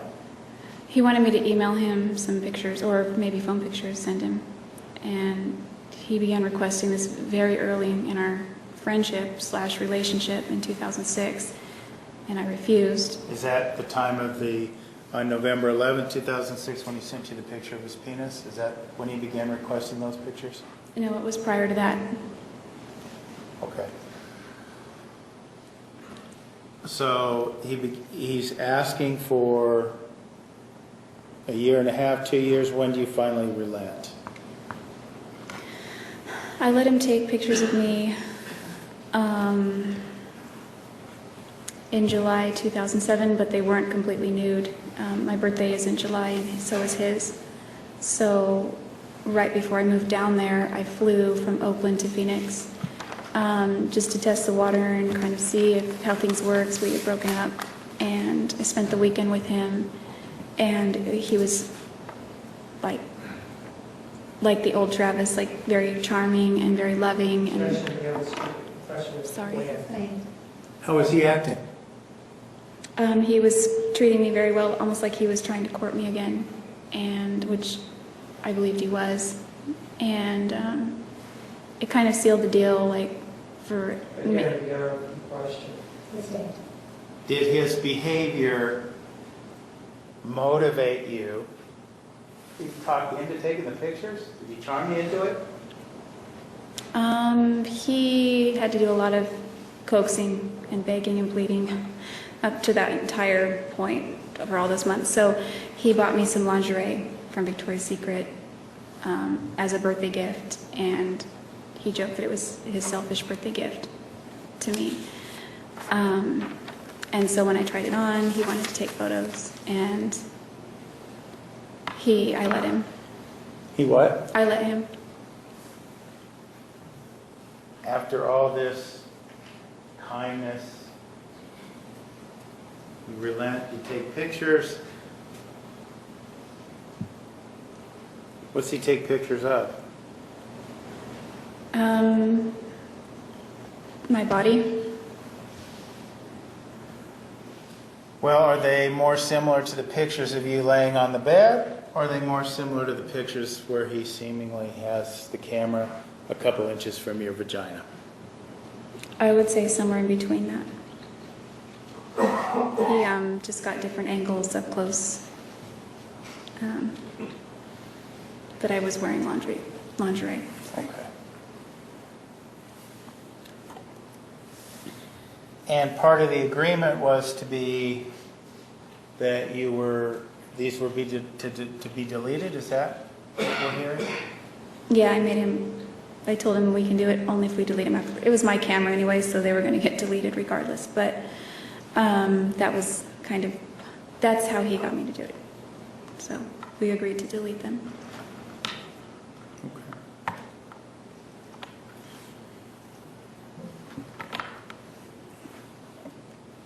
Once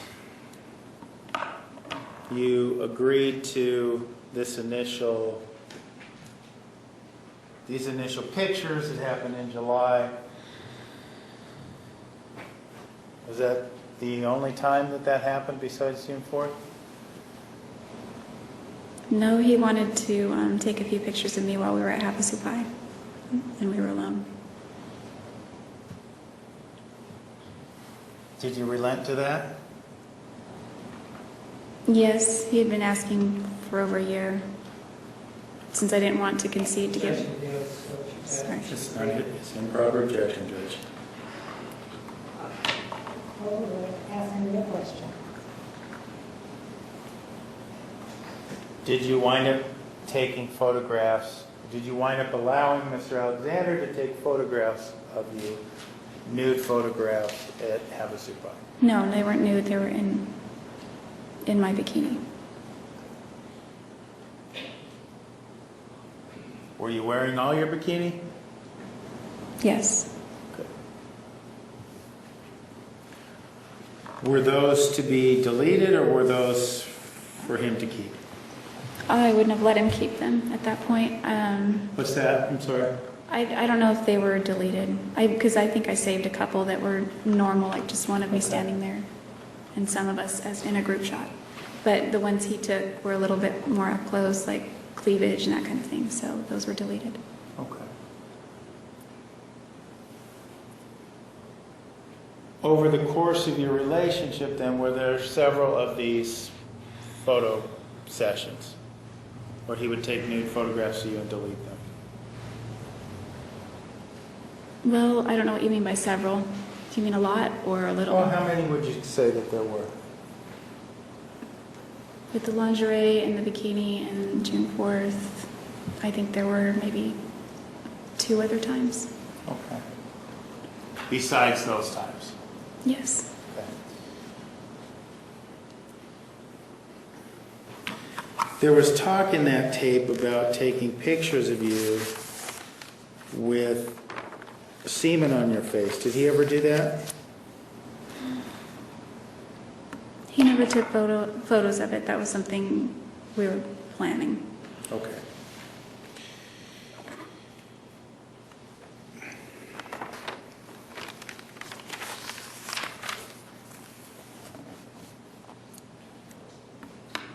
There was also reference in this tape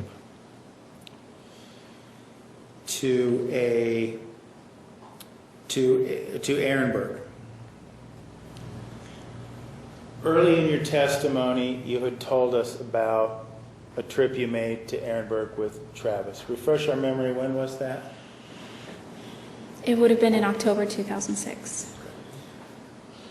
Was that the only trip you made to Aronburg For that with trip? Travis? Yes. Yes. And this was the kind of weekend trip that you discussed earlier, right? Yes. Okay. You mentioned on the tape about grinding in Aronburg. Is that what took place, apart from oral sex? Yes. It also sounds like from the tape, it would be someone listening to the tape, someone would walk away with the impression that he was also proselytizing to you about the Book of Mormon on this trip to Aronburg. Is that correct? I would say so. We discussed some things about it and some of the doctrines, a few stories in the Book of Mormon.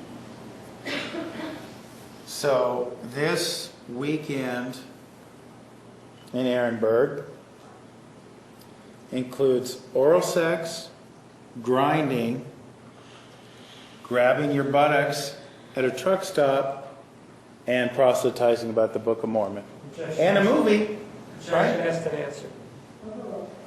And a movie, right? Is that the weekend?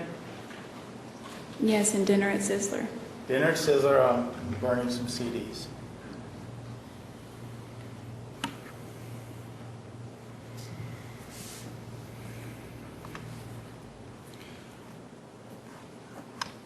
There was also some talk on the tape about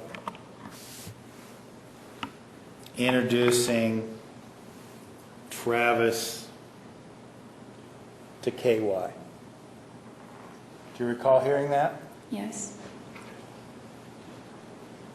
So we're clear to your understanding, what is KY?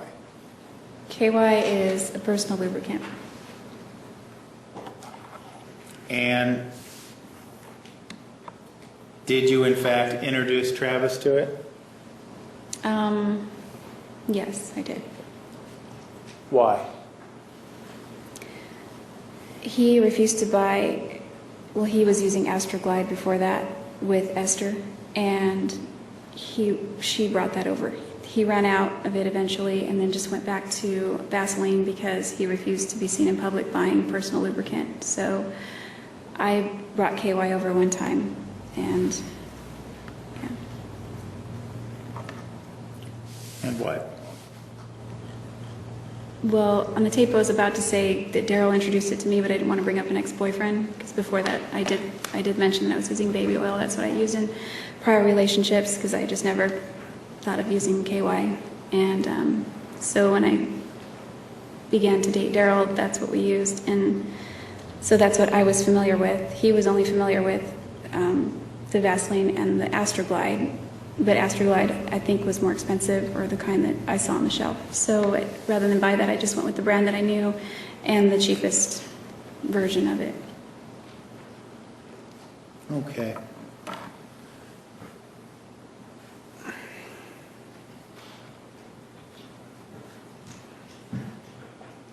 What was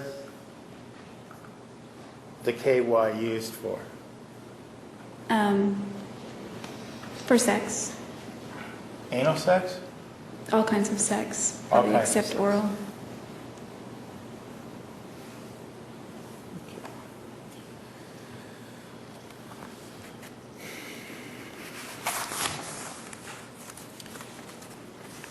There was also some discussion about Mr. Alexander, and I'm paraphrasing here, tying you to a tree and putting it in your ass all the way. What was that a reference to your understanding? Objection, lack of foundation. Is he talking about the time when she said she liked it? Rephrase the question. On this tape, you talk about, Mr. Alexander talks about how he wants to zip tie you to a tree and put it in your ass deep, right? Remember that? Yes. There's no mistake in what we're talking about here, right? Yes. No, Okay. there's no mistake.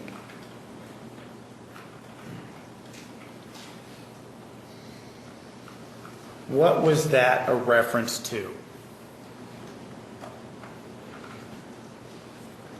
That was a reference to a photo shoot that he wanted to do out in the woods somewhere, and he had a fantasy that he had had for quite some time since before I met him, where he wanted to.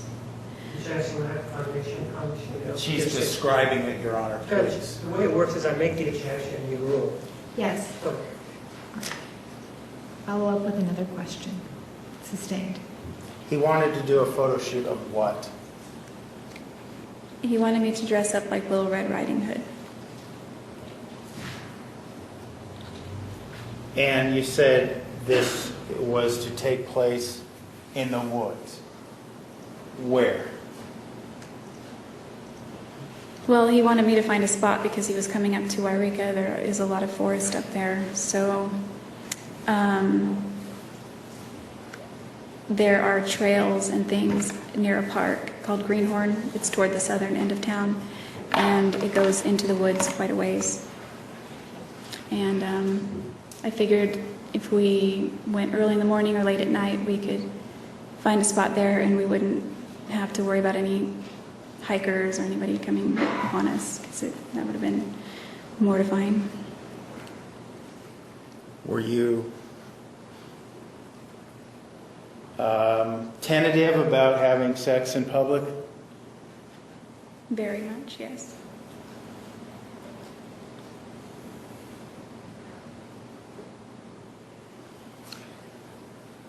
You also made the comment in reference to this incident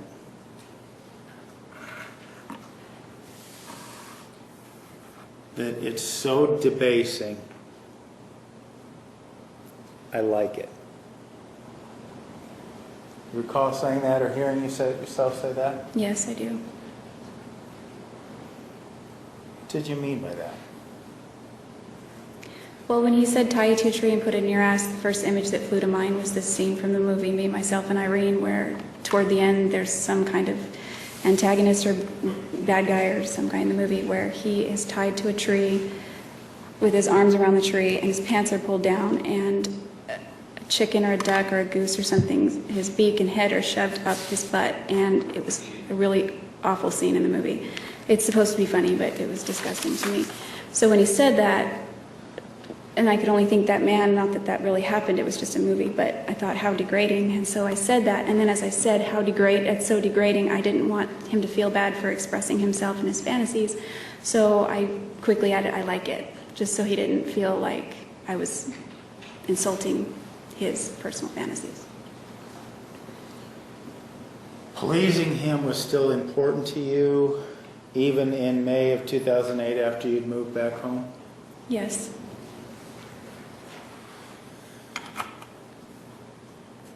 Is this why you made many a comment to him, complimentary?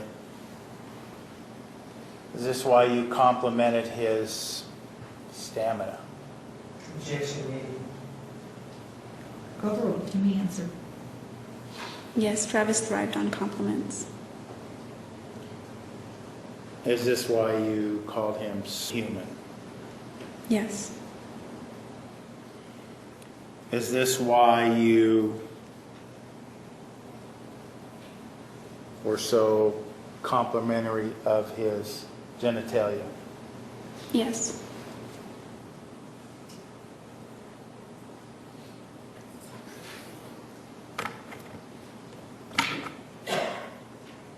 The orgasms, or the sounds you made on the tape that might be normally associated with orgasms, were those real orgasms, or did you fake it?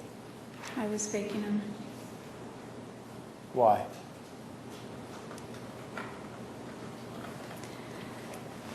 Well, I was on the phone.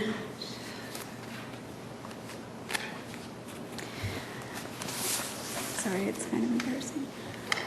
It's okay. Take your time. I was faking them because, well, there are several reasons. One, I wanted him to be, well, he was turned on by it, so I wanted him to be turned on. I wanted him to like it. And also I was faking it because I can't, well, when I'm on the phone, when I do something like that, like masturbating requires both hands, so I couldn't use just one and actually reach that point. So I just faked it so that he could, like, he was very mean to me during some of this period of time at times, and when he wanted phone sex or something like that, he was really nice, and I liked that side of him. So I wanted to prolong it, and I guess you could say draw it out or enjoy it while it lasted, because he would turn into Mr. Hyde soon, or whatever the analogy is. So those things were pleasing to him.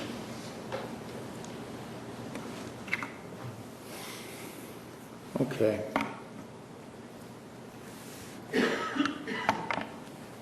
This begs the question, Jodi. Why, at this point in time, May of 2008, you moved back, why were you still craving or so desirous of positive attention from Mr. Alexander?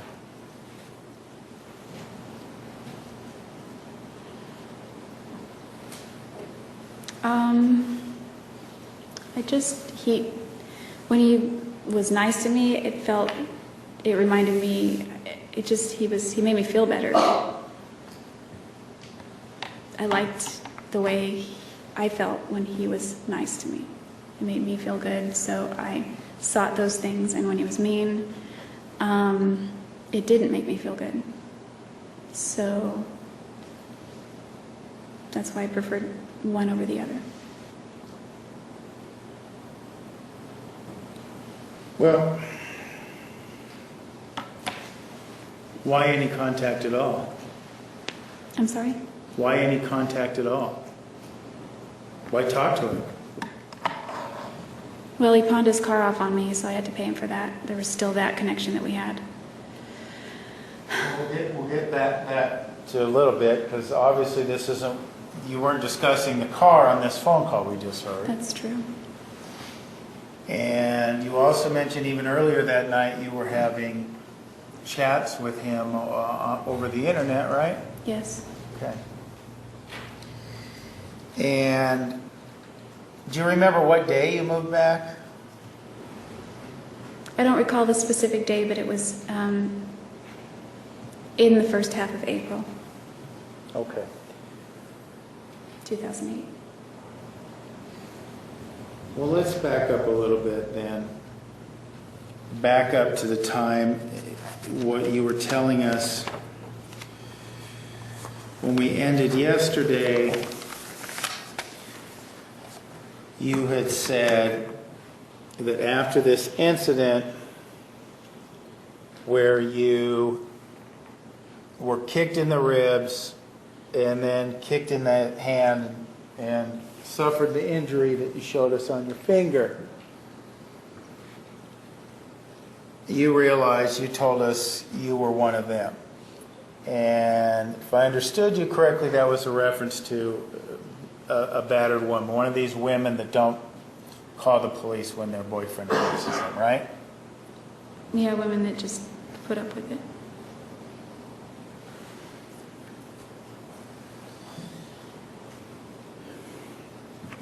Now, at this point in time, you had told us about 3 incidents. You said when you came to this realization, there were 3 incidents. 1, he grabs your wrist in Oklahoma City out of jealousy. 2, he throws you down, won't let you leave the room, and insults your family. The 3rd incident being the one I just referred to, the kicking. And you also talked to us today about the incident when he choked you to the point that you passed out. Are there any other instances of physical abuse that we haven't already talked about? Yes, one other, but I didn't consider the first 2 that you mentioned abusive. Okay, well, let's talk about not what you consider, but let's talk about this other incident where he was, let's use the words physical with you. Was there another occasion that we haven't talked about that he was physical with you? Yes. When did that occur? It would have been the beginning of March 2008. It was on a Saturday because we were driving together to a tax seminar being held for prepaid legal associates in Tempe. And we were on the freeway and we began to argue about, I was moving back to California, and it was something I had told him I was considering maybe a few days or a week prior, but I didn't really get into it. So I told him that I was for sure going to move, probably right after convention. And he made a few comments, and we argued, and the argument escalated, and then he reached his right hand over to hit me. In the car while driving? Yes. And you say hit you. What does that mean? Did he punch you? Did he slap you? Describe what happened. I don't know if he just meant to smack me or what, but it was like a backhand. Okay.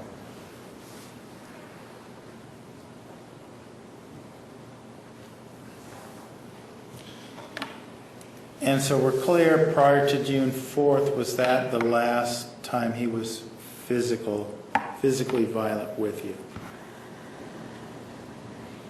That wasn't the last because the choking came after that. Okay. That was the last.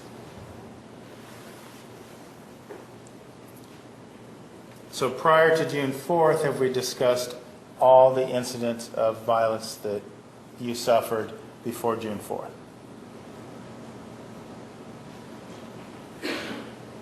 Well, yes, some I didn't think were violent, but What do you mean, some you didn't think were very violent? like he grabbed my wrist, I didn't think that was violent. It was a little forceful, but I didn't consider it violent or abusive. And after a few seconds of him demanding to know what we were talking about, I looked down at my wrist and he let it go. Okay. But I want to make sure we're clear. Are there any other incidents where you didn't consider them abusive, where he was physically with you, restrained you, anything of that nature, hurt you physically in any way? I didn't consider the incident when we were arguing in his bedroom to be abusive, or it was a little bit physical, but it didn't hurt, and I didn't consider it abusive. He pushed me, and I fell, but I landed right on my knees, so I didn't think that was a big deal. Okay. My question is, are there any other incidents where he was physical with you that we haven't talked Oh, about? I'm sorry. No, not that I can remember. Okay.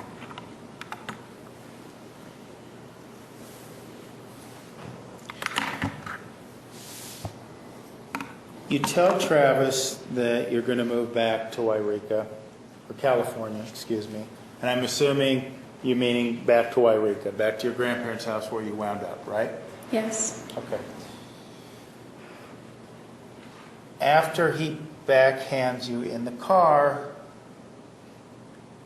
what happens next? I was crying pretty hysterically, and I called my mom from the car on my phone.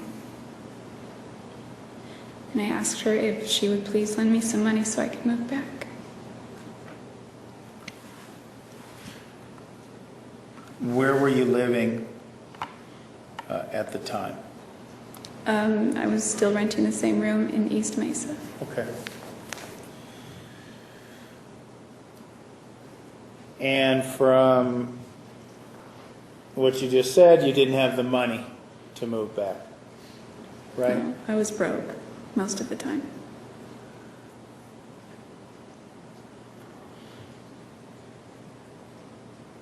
Why were you broke?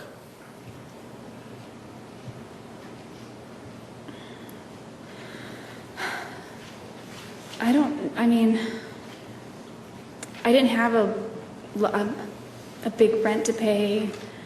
I wasn't able to afford my car payments anymore, so I wasn't paying my car anymore. I guess my money it seemed to just get used up. We were going on trips. I would lend Travis money. He typically paid me back. Sometimes I didn't have... You say you lent Travis money. Let's be clear. How much money did you lend Travis? Foundation, time, which time? I'm asking a total amount, and we'll discuss the time. All right, overall, to answer the question. Total, if I did my math right, I lent him $1,299 total, $1,299 over And the when course did you- of our relationship. Over the course of your relationship.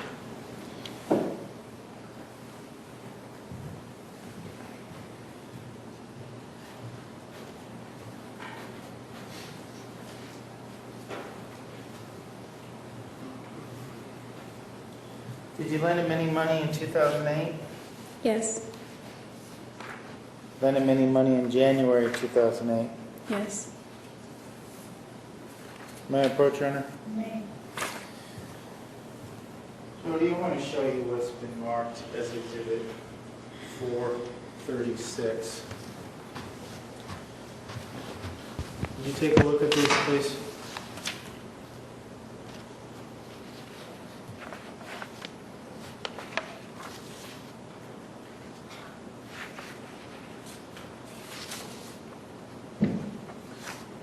Do you recognize those? Yes. What are they?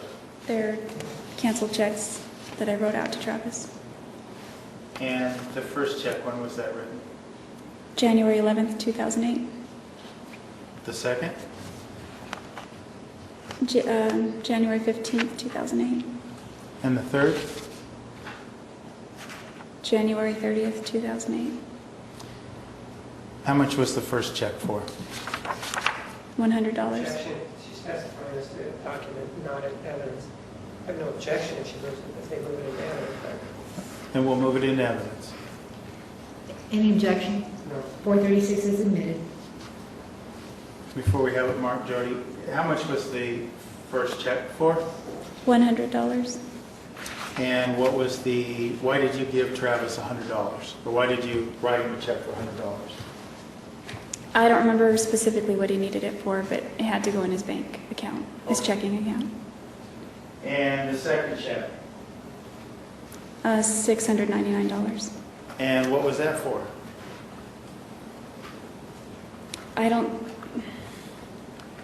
His checking account was going to be overdrawn or was already overdrawn. I don't remember which. Okay. And the third check? $220. Okay, and do you remember what that was for? I think it was to put toward his mortgage. Okay.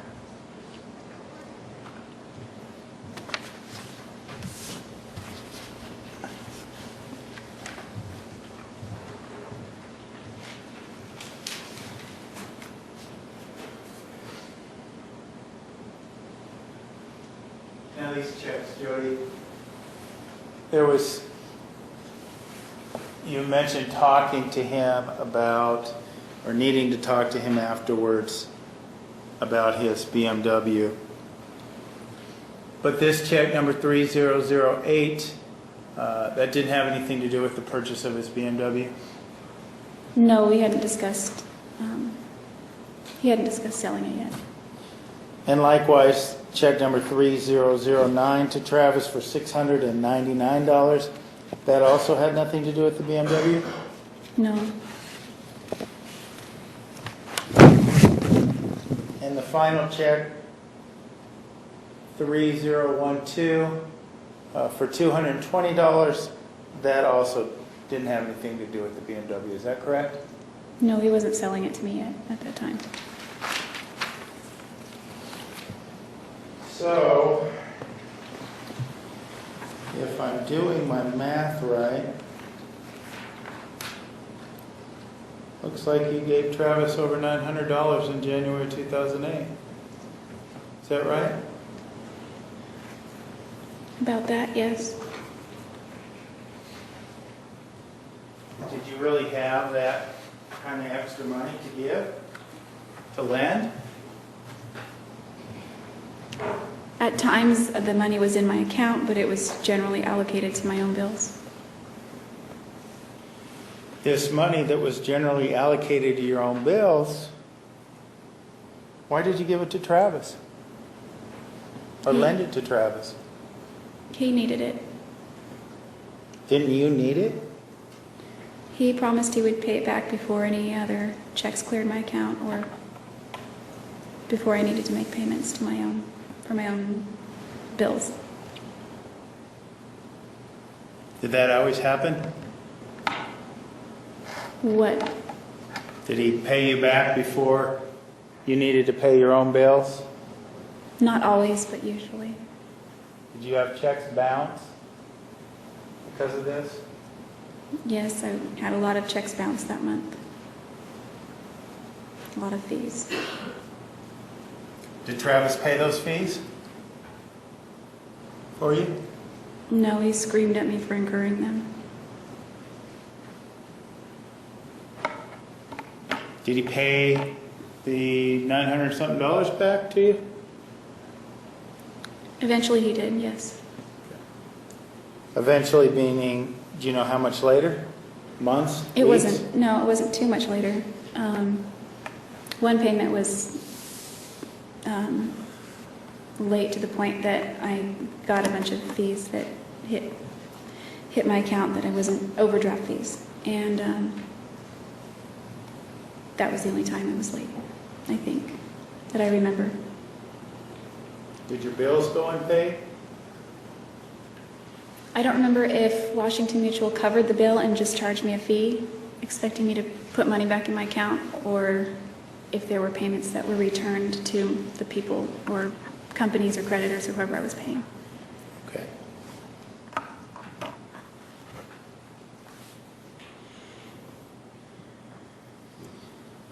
Now, we saw those checks in January when you had no money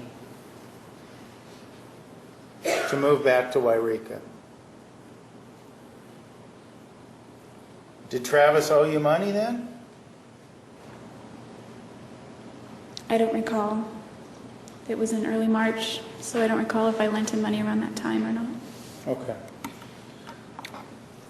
But you lent him money on a consistent basis. Is that fair to say? Yes.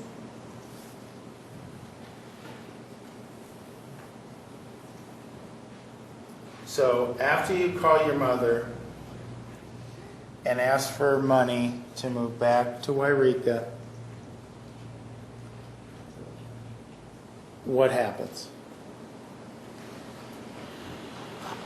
We turned around on one of the exits because I was crying and he was angry, and we decided it would be best to not attend the tax seminar. People there knew us, and he was probably just as interested as I was in not letting it be known that we had the kind of drama that we did in our relationship. So he turned the car around and drove me back to my house. The phone conversation with my mom had ended, and he pulled up to my house, and we had talked part of the rest of the way a little more calmly. He was apologizing, and he asked if I would come over to his house so we could make it better. And What do you mean, make it better? well, it wasn't really discussed, but the implication was make up sex or something to that effect. So I leaned in to give him a kiss on his cheek, and he turned and kissed me on the lips, which I felt was very affectionate because by this point in our relationship, he wasn't really kissing me on the lips at all. And then he walked me to my door, and he told me that he loved me.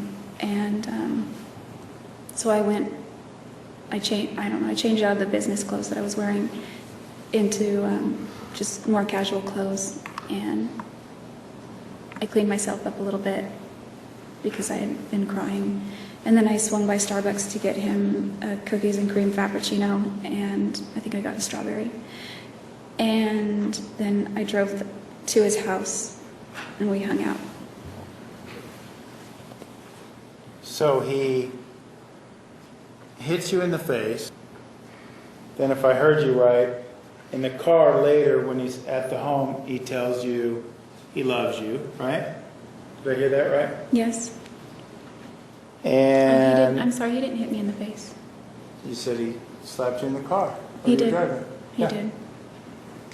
But it wasn't in the face. Okay, Sorry. where was it? I don't know, he might have been aiming for my face because it was just to the side, but I turned my head and it was kind of more like my jaw and like this area, my neck sort of, and my jaw. Okay. We kind of argued about that too.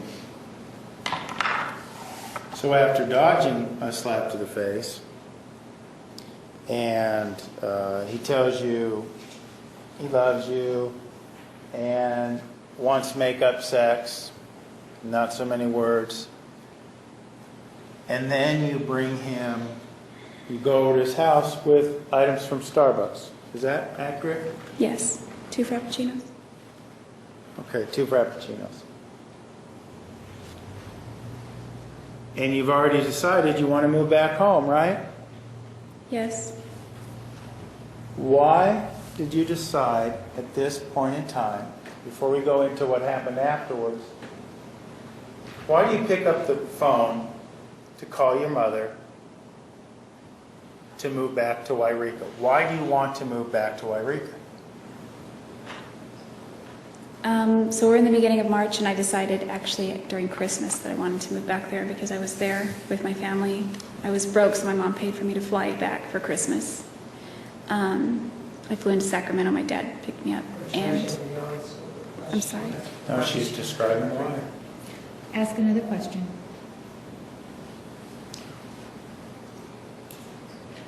What was the motivation or the sudden urgency for you to pick up the phone in March and say, Mom, I want to move back home? Because it was miserable in the car, and my mom and I don't have a very great relationship, but it just sounded, I knew she would help me if I needed help.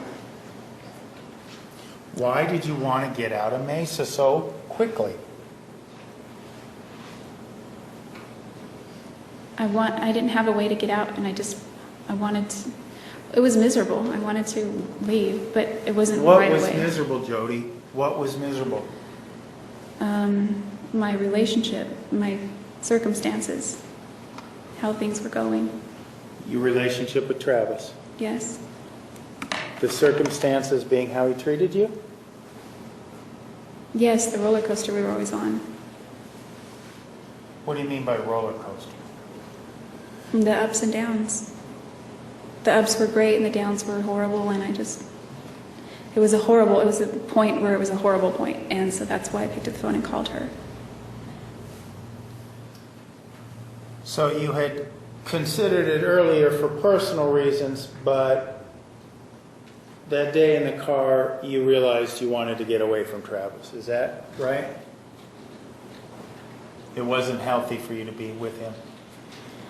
Objection, comment, question, do you want her to answer? Oh, do you mean answer? Yes, both.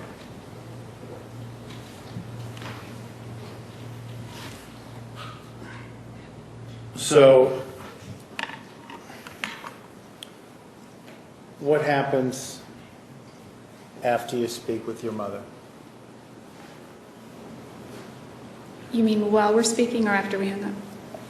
Well, after you hung up, do you decide you're going to move back to Wairika? Yes. Okay. Well, I'd already decided, but okay. We had discussed it openly at this point. That's how the fight escalated. Okay. It was my fault. Were plans in the works after you talked to your mom to secure the funds to have you move back to Wairika? Yes. I asked her to come help me move. Okay. What's that? I asked her to come help me move. Okay. Moving back to these circumstances and what happened in the car, why then do you return to Travis's house with the 2 frappuccinos? Because you just told us you realize you want to get away from this man. Why are you at his house with 2 frappuccinos?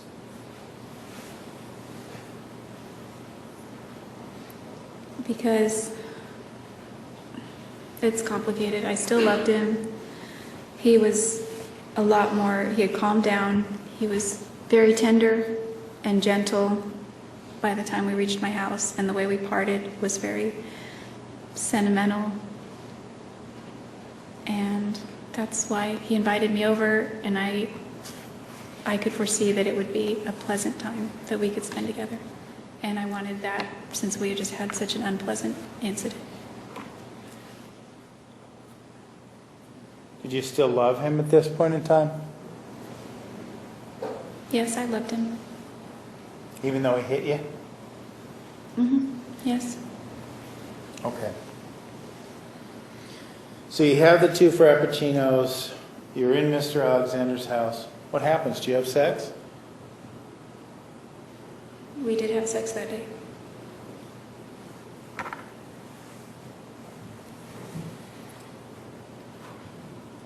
Do you advise him that you're still going to move away? We didn't talk about it. How long did you stay at Mr. Alexander's house that day? We spent almost the rest of the afternoon and early evening together.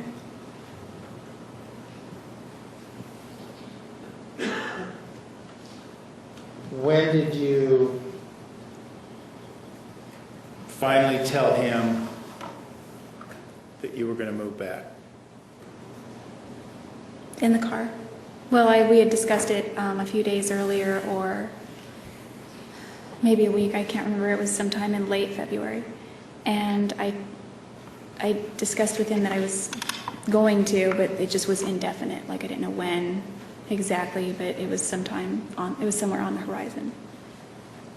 And then in the car, it was more definite. Okay. And I should have been more clear in my question. Was there continued discussion between you and Mr. Alexander as to whether or not you should stay in Mesa? In the car there was. And there were a few times he joked about it. And, in a nice way. In a nice way? Yes. In these, what you're characterizing as jokes, did he want you to stay? Yes. About how long was it before the day where he hit you in the car until the day you actually moved back to Wairika? Approximately a month and a week. Okay.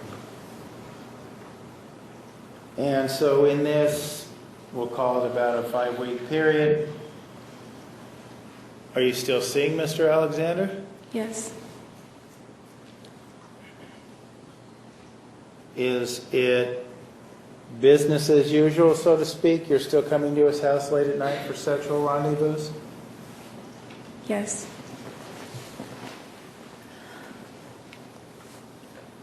I have to ask again, why? You decided you want to get away from this man. You're making plans to get away from this man. Why are you still acting as his booty call? I was making a string of bad choices during that time in my life.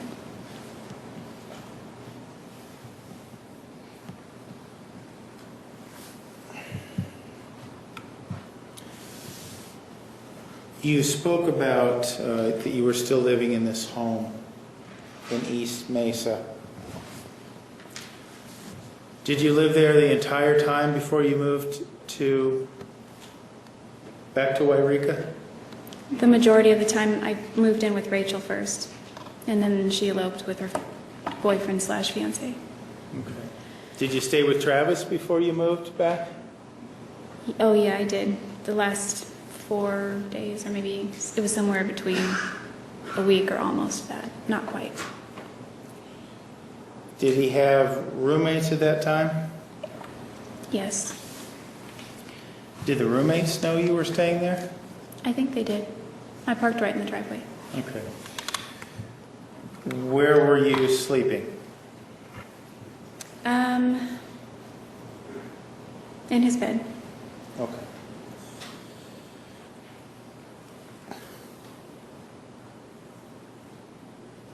Do you remember the actual day you moved? I remember the actual. Well, there was one time I pulled out of town. Well, not out of town, but onto the freeway, and then I ended up coming back to his and staying another night, or maybe 2 nights, and then the last time I rolled out of town, finally, I did. I remember that day. Okay.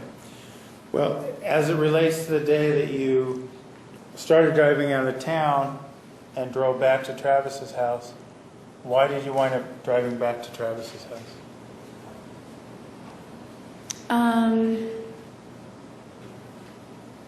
I had been staying with him, and then I went and hooked up my car to a U-Haul.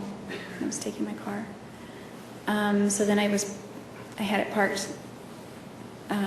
There's like if you go 3 or 4 houses down, or 2 or 3 more houses down, and then you make I'm talking like facing east, and then you turn north. There's this stretch of pavement and street where there are no houses, just the cinder block walls for backyards. And you can complete the whole block, but in that stretch, I parked the U-Haul there because it was too big at that point to park in front of the house. And as I was getting ready to leave, he made a joke, kind of saying, if you get tired, you can always turn around and come back and stay in my bed again. Or it wasn't stay in my bed, but that was the implication. And so I got on the road, and I got to, I think, Sossaman, I think is the name of the street. It was late when I got on the road. I wanted to get going, but when I get tired at the wheel, I really am almost narcoleptic. So I pulled over to sleep in the seat of the U-Haul. I texted Travis and told him that. He sounded a little bit irritated. So we began, I don't know if I talked to him or called him or texted him back, but I ended up coming back to his house anyway, and I stayed there 2 more days. Okay. Why 2 more days?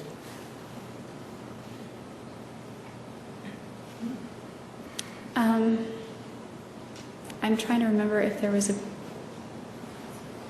I don't know. I know there was a prepaid legal event on the Tuesday that I ended up staying and going to. You mentioned the U-Haul having your car on the back of it. What was your car at that time? 2004 Infiniti G35 Coupe. Okay. We also heard from the testimony earlier in this case about the U-Haul and the BMW, and the BMW not surviving its experience on the U-Haul.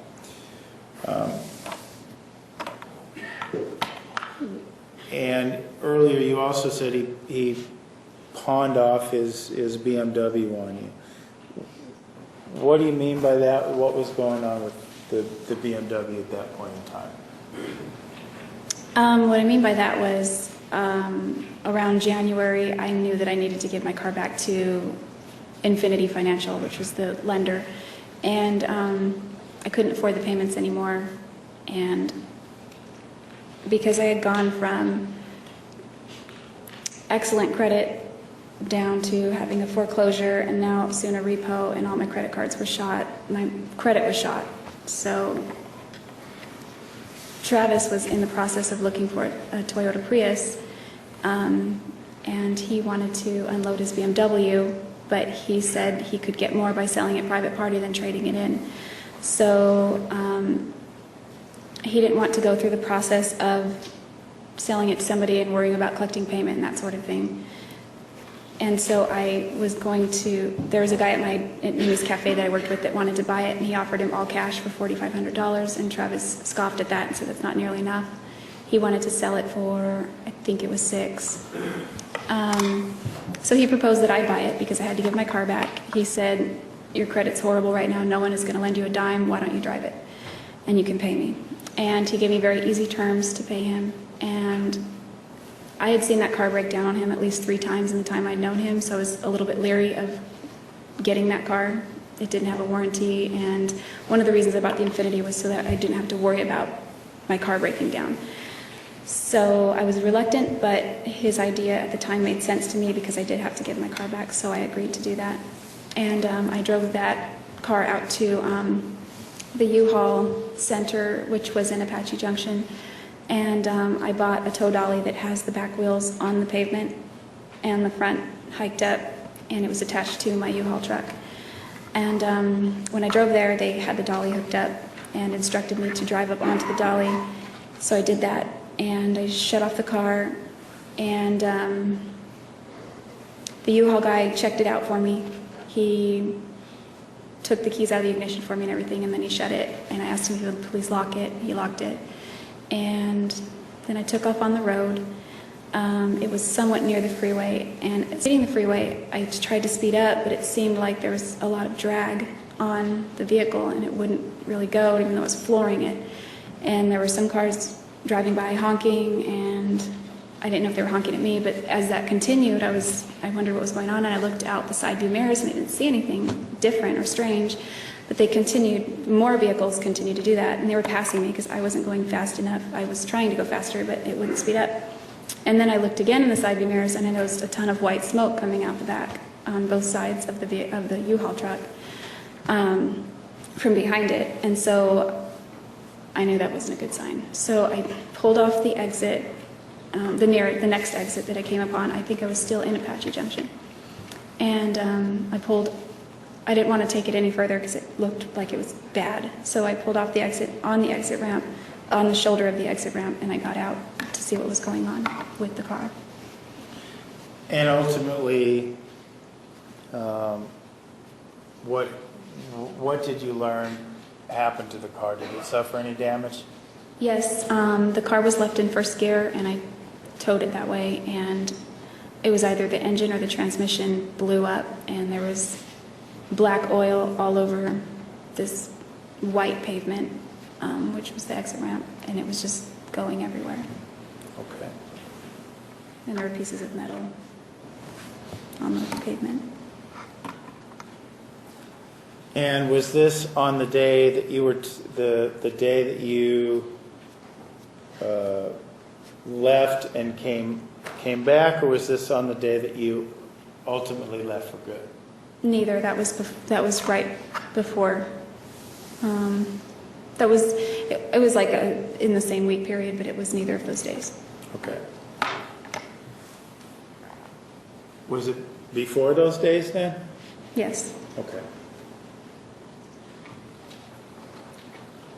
So, was this BMW, was his or yours that you were in the midst of purchasing? Was it drivable? Was it functional? No, it was completely ruined. At least the mechanics of it were. Did you fear telling Travis what happened? Yes. I was very, very worried about that. What were you worried that he would do? Well, he had been, we were like in, I guess you could call it like this period where he was being very sweet, very kind, very loving. I was staying at his house for a couple of nights. I was out of my house, and I was afraid of ruining that and pissing him off and having him explode again. And this time, I knew it was completely my fault, or maybe U-Haul's fault. We didn't really determine. But basically, I was the reason his engine blew up. And he had just told me 2 days earlier, I was loading up the truck, and my houseplants were at his house for the entire time that I lived there, because my house, the one I was renting, didn't have a lot of counter space. His did. So my houseplants lived at his house while I was there in Mesa. And so I collected those, put them in the front seat in a box with a seatbelt around it, so if I had hit the brakes, they wouldn't go flying. And I left them in the car one night, and this is April. I went to Travis's house, slept in, didn't get back. He drove me back to my house where the U-Haul truck was parked on that day. And I opened the front door and saw they were all wilted brown. I was really bummed because I'd had them for years since I owned my house in Palm Desert. And they were important to me. And so they were all turned brown, and Travis got really pissed off at that. He liked my plants too and was upset that I was taking them back. And then he told me everything I touch turns to shit. So then 2 days later, or a day or 3, I don't remember how many days, but it was the same week after this point, I blew up the engine in his car, so I thought he was really going to lose it then. What do you mean by lose it? Become physically violent with you? Maybe that, or just his general wrath. That was usually worse anyway. What's that? Either way, like, I feared him screaming and yelling at me, because to me that felt worse. And tomorrow morning, 11 o'clock tomorrow. Please remember the admonition. You are excused. Have a nice evening.